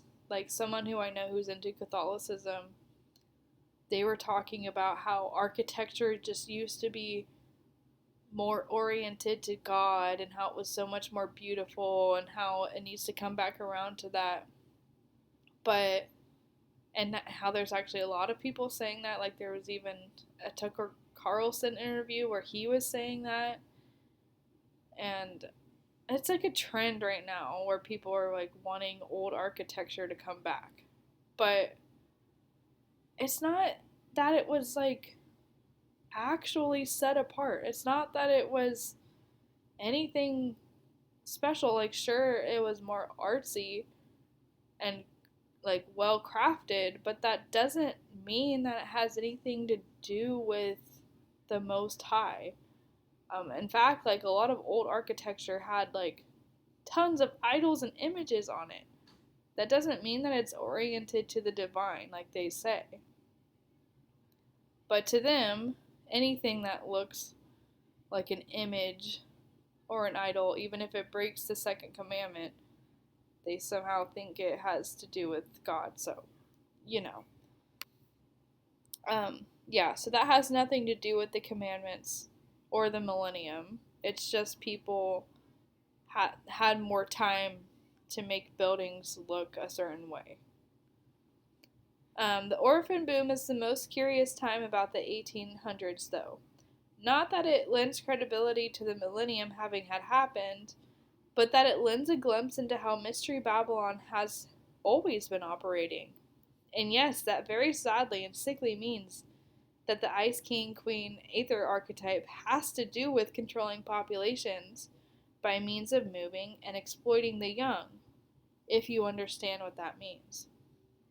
So, in Yahweh's commandments, you truly help orphans and aim to keep the spread of the issue from happening. Like in James 1:27, pure and genuine religion in the sight of Elohim the Father means caring for orphans and widows in their distress and refusing to let the world corrupt you. So, but the inverse of that is that um, in Mystery Babylon, orphans are manufactured, produced in abundance, and programmed to run the show and keep the cycle continuing.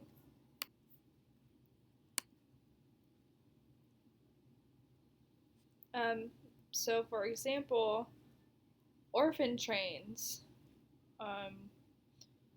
There was an orphan train movement that was a supervised welfare program that transported children from crowded eastern cities of the United States to foster homes located largely in rural areas of the Midwest. And this was between 1854 and 1929. So this was a really weird moment in time where there was just a massive orphan boom from industrialism and the world wars and whatnot. Well, only World War One, but the co-founders of the orphan train movement claimed that these children were orphaned, abandoned, abused, or homeless. But this was not always true. They were mostly the children of new immigrants and the children of the poor and destitute families living in these cities.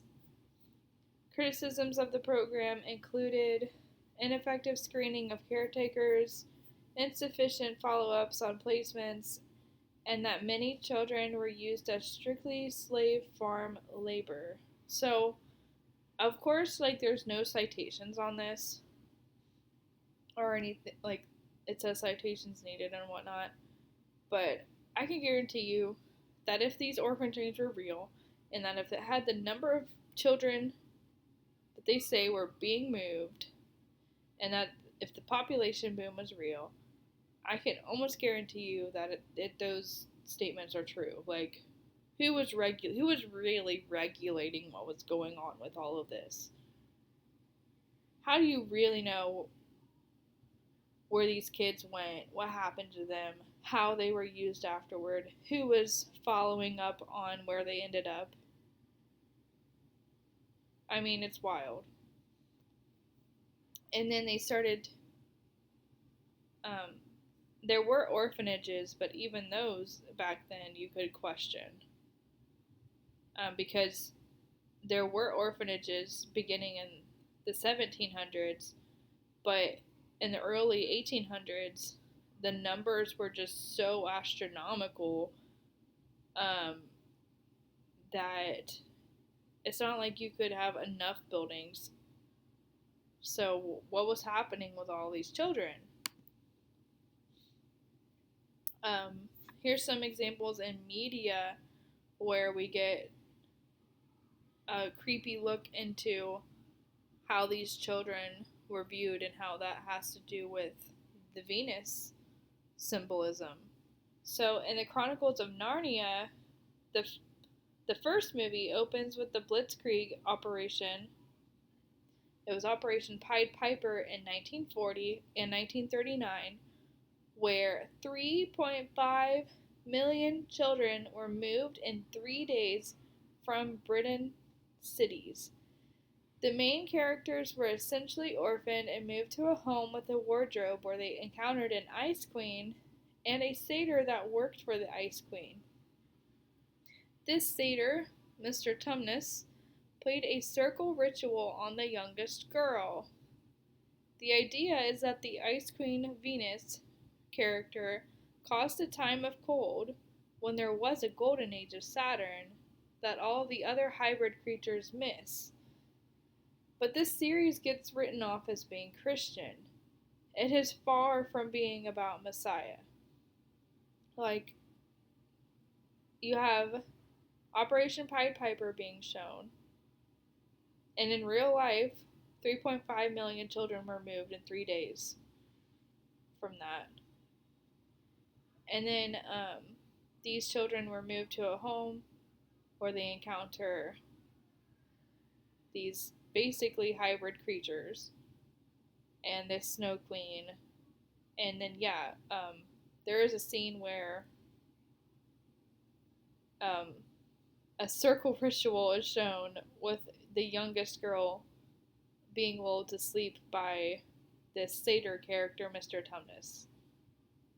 It's pretty uncool. And then more on the orphan trains. I think in the movie Polar Express, which also has to do with Santa Claus, and essentially that this train keeps children. It doesn't say that it does, but people notice that in that movie, like, there's an adult character and another character that resemble each other, and it's basically foreshadowing that they never leave the train, that once they get on it, they never leave. So, and that's associated with visiting Santa Claus. It's creepy. And so around 1830, the number of homeless children in large eastern cities such as New York City exploded. In 1850, there were an estimated 10,000 to 30,000 homeless children in New York City. At the time, New York City population was only 500,000, so that's a massive percentage of children. Some were orphaned when their parents died in epidemics such as typhoid or yellow fever or the flu. Others were abandoned due to poverty, illness, or addiction. Many children sold matches, rags, or newspapers to survive. For protection against street violence, they banded together and formed gangs. Okay, so keep that in mind, because in Hal Roach's Little Rascals, these children are shown as like being banded together, and it's never actually said in the Little Rascals if these I don't want to say the word too often, but yeah, these kids are orphans or not, but you actually do get the idea that they are, because they over time switch families and they're always banded together and they have these clubs. Well, these clubs are, if you know what they are, they resemble Masonic clubs. And in one of the oldest episodes called Lodge Night, and it was black and white, and there was no talking, only like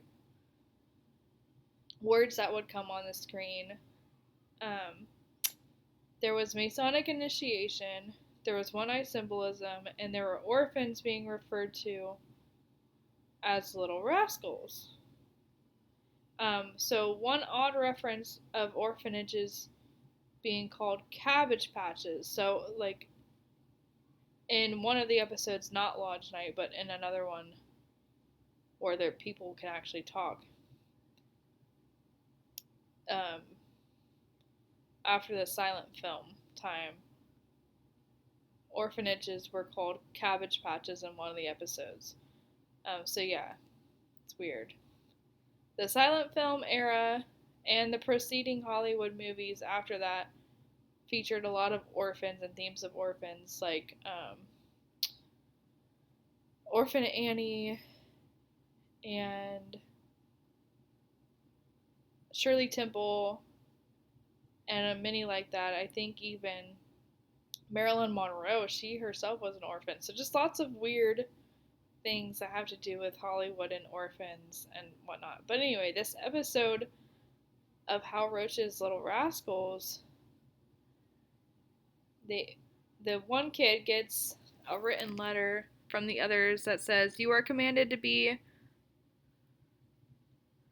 Oh, that's too small for me to read. "Somewhere by 6 o'clock to be initiated in the Cluck Cluck Clams." Can you tell what that's trying to say? It's pretty messed up. Be there under pain of death. Yeah, so that's pretty messed up. And then he goes there, and there's this demonic statue in the alleyway, and it says, "This is a gentleman's club. You gotta behave or get out." And I think he shakes hands with this thing, and then they do a humiliation ritual on him where they throw eggs at him, and there's weird symbols on the wall, and then they draw a circle around his eye for the one eye symbolism, and then it says, "Am I a member now?"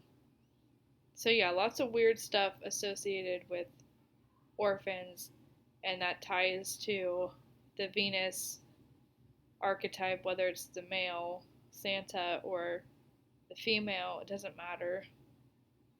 It all has to do with this dark stuff. So in Alchemy, the Philosopher's Stone, like one of the main goals of it is to be able to create an artificial being. This can also be known as a homunculus, and they're often like shown in like contained jars, like hermetically sealed containers. Yeah, and then Saint Nicholas, and some of the art that's used to show him, there's alchemical symbols around him, and then in his weird tale where he brings the 3 boys back to life that were being used as butchered meat, it's 3 of them, and they're also in like container vessels. So I feel like this is really just symbolism for like homunculuses, and how, like, I don't know, it's weird. And then but notice how there's 3 of them, and how Saint Nick was used to pretty much perpetuate the idea of trinities. And then also you have other weird phenomena like the Cabbage Patch Kids, and then postcards that had to do with the Cabbage Patch Kids. And there were thousands and thousands of them, just like the St. Nick ones. So these topics are tightly knit together.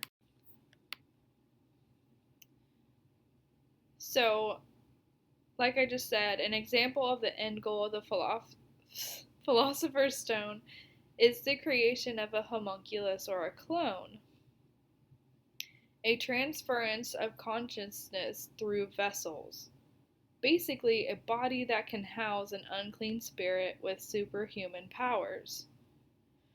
Hopefully, it can be noticed that this is the most extreme dark side counterfeit of Messiah being Yahweh's flesh, being manifested by the set-apart spirit in Miriam's womb. Like, I hope you understand that this is the direct dark counterfeit of that. A homunculus or clone is an alchemical creation, whereas Yahweh is the creator. They're doing it outside of his instructions. In the hit series The Powerpuff Girls, a group of 3, so notice how in the St. Nicholas art there were 3, and for this there's 3. A group of 3 young girls with superpowers are shown being alchemically created by their then called father, Professor Utonium. And even his name is a play off of uranium and plutonium, and they are among the heaviest elements found near volcanoes, and they are radioactive, so that's interesting. So he's shown creating the girls in the opening scenes with sugar, spice, and everything nice.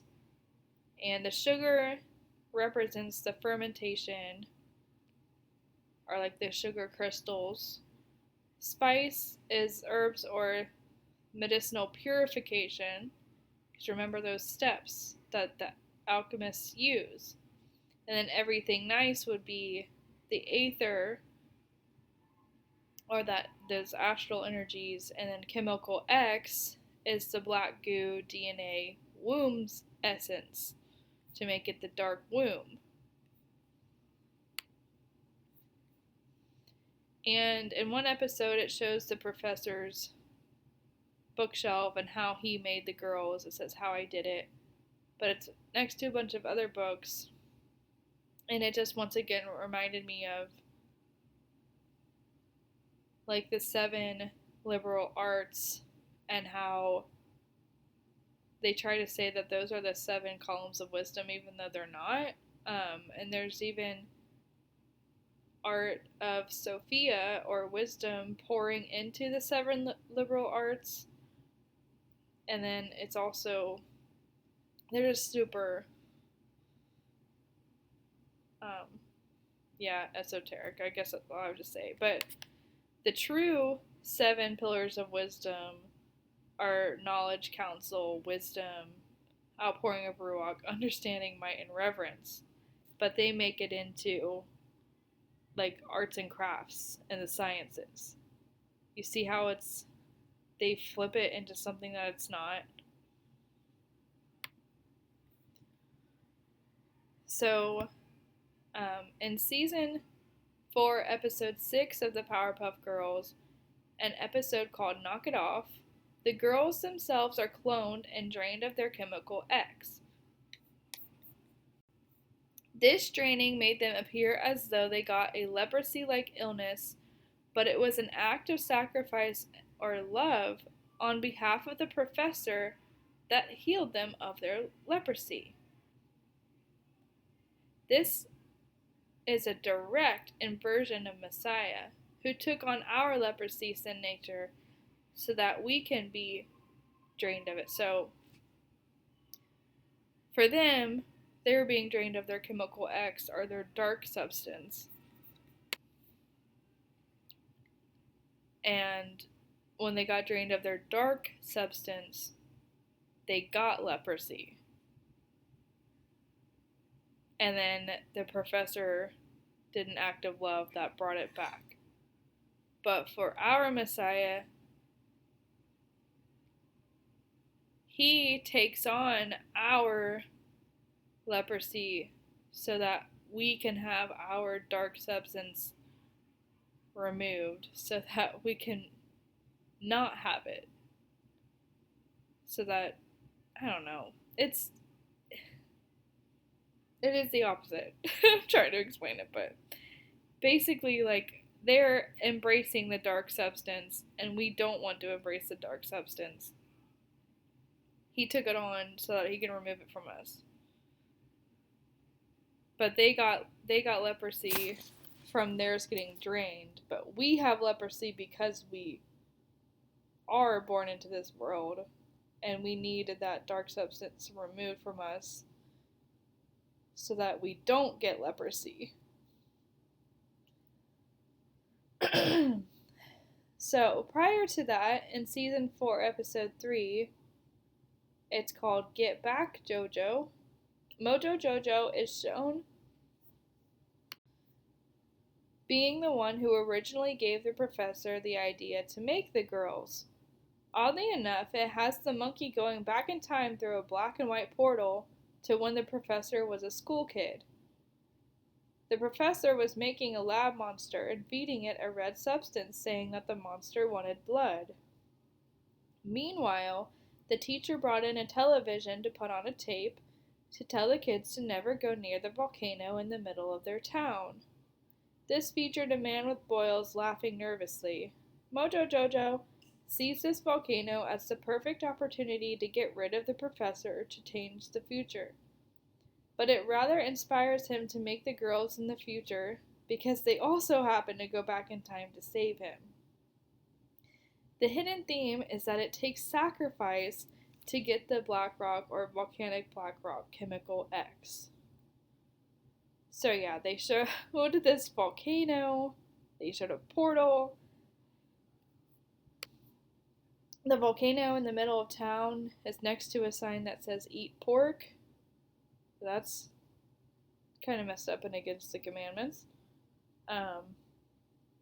There's a man just shown reading a newspaper and he has boils all over him, insinuating that he went near the volcano. There's someone dressed up as the volcano on the TV with the mayor and another presenter. The professor was feeding this monster thing a red substance because they were trying to make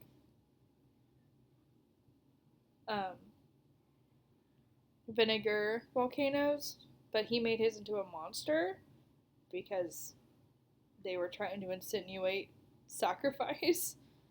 And then, the girls saved him, but he was about to go in there. But that's also how he got the idea to make the girls. So, you put those dots together.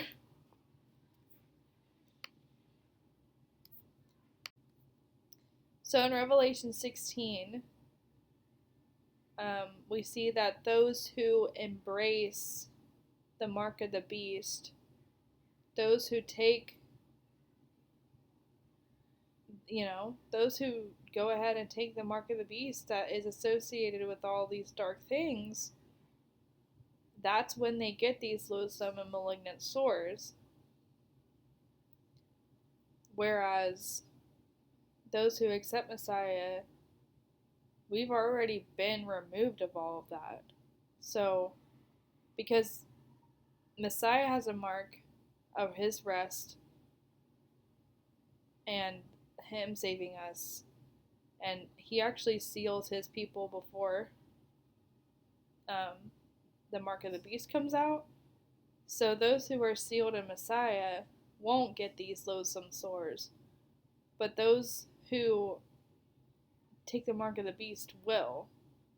So, and I think that does have to do with this leprosy thing. So in Revelation 16 it says, "Then I heard a loud voice from the temple saying to the 7 angels, 'Go pour out on the earth the 7 bowls of Elohim's wrath.' So the first angel went and poured out his bowl on the earth, and loathsome, malignant sores broke out on those who had the mark of the beast and worshipped its image. And the second angel poured out his bowl into the sea and turned it to blood like that of the dead, and every living thing in the sea died." So actually, notice here for Revelation, the leprosy comes first, and then the sea turns to blood, whereas in Exodus, he got the sign of, if they don't believe, the healing of leprosy. Then they get the Nile turning to blood. So that order makes a lot of sense. That's crazy. And the third angel poured out his bowl into the rivers and springs of water, and they turned to blood. And I heard the angel of the water say, "Righteous are you, O Holy One, who is and was, because you have brought these judgments. For they have spilled the blood of the saints and the prophets, and you have given them blood to drink as they deserve. Oh, and also in Exodus,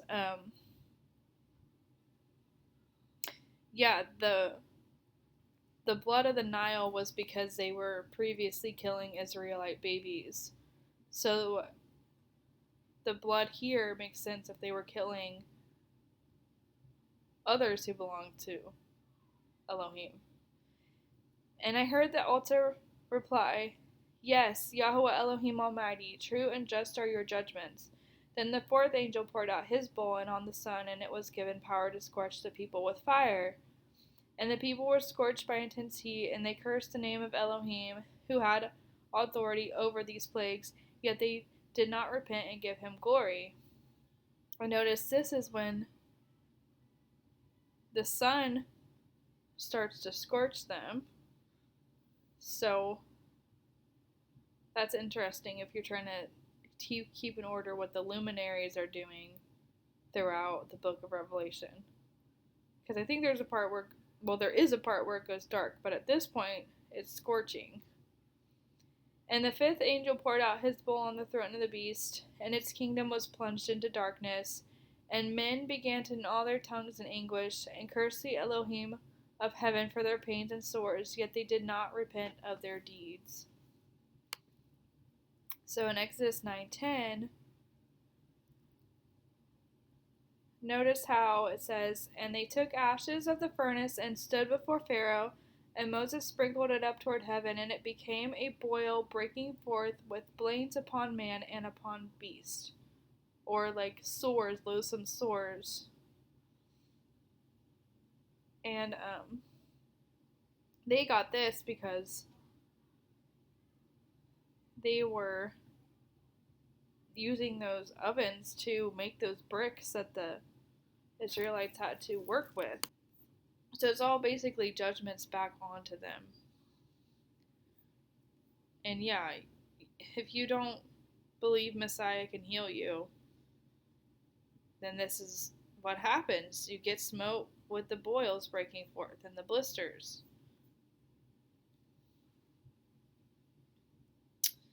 And it says inflammation, abscesses, boils, evidence of people's wrongs. So that ties in with the leprosy theme too. And the sixth angel poured out his bowl on the great river Euphrates, and its water was dried up to prepare the way for the kings of the east. And I saw 3 unclean spirits that looked like frogs coming out of the mouths of the dragon, the beast, and the false prophet. See, I think those are the 3. Those will be like, it's like how the Powerpuff Girls were 3, and St. Nicholas had the 3 thing. Yeah, so definitely seeing connections there. These are demonic spirits that perform signs and go out to all the kings of the earth to assemble them for battle on the great day of Elohim the Almighty. Behold, I am coming like a thief. Blessed is the one who remains awake and clothed, so that he will not go naked, and let his shame be exposed. And they assembled the kings in the place in Hebrew called Armageddon. And then there's the 7th bowl of wrath. Then the 7th angel poured out his bowl into the air, and a loud voice came from the throne in the temple, saying, "It is done." And there were flashes of lightning and rumblings and peals of thunder, and a great earthquake, the likes of which had not occurred since men were upon the earth. So mighty was the great quake. The great city was split into 3 parts, and the cities of the nations collapsed. And Elohim remembered Babylon the Great, and gave her the cup of the wine of the fury of his wrath. Then every island fled, and no mountain could be found, and great hailstones weighing almost 100 pounds each rained down on them from above, and men cursed Elohim for the plague of hail, because it was so horrendous. So, notice how at this point, there will be no mountains because of that great earthquake. There will be no islands because of it, and no cities, and no more Babylon. I don't think that's how things look right now. So that's even evidence in itself that the millennium has not yet happened, because there has to be this happening first. because the earth will be made like a broad plain by the point of the 1,000 years.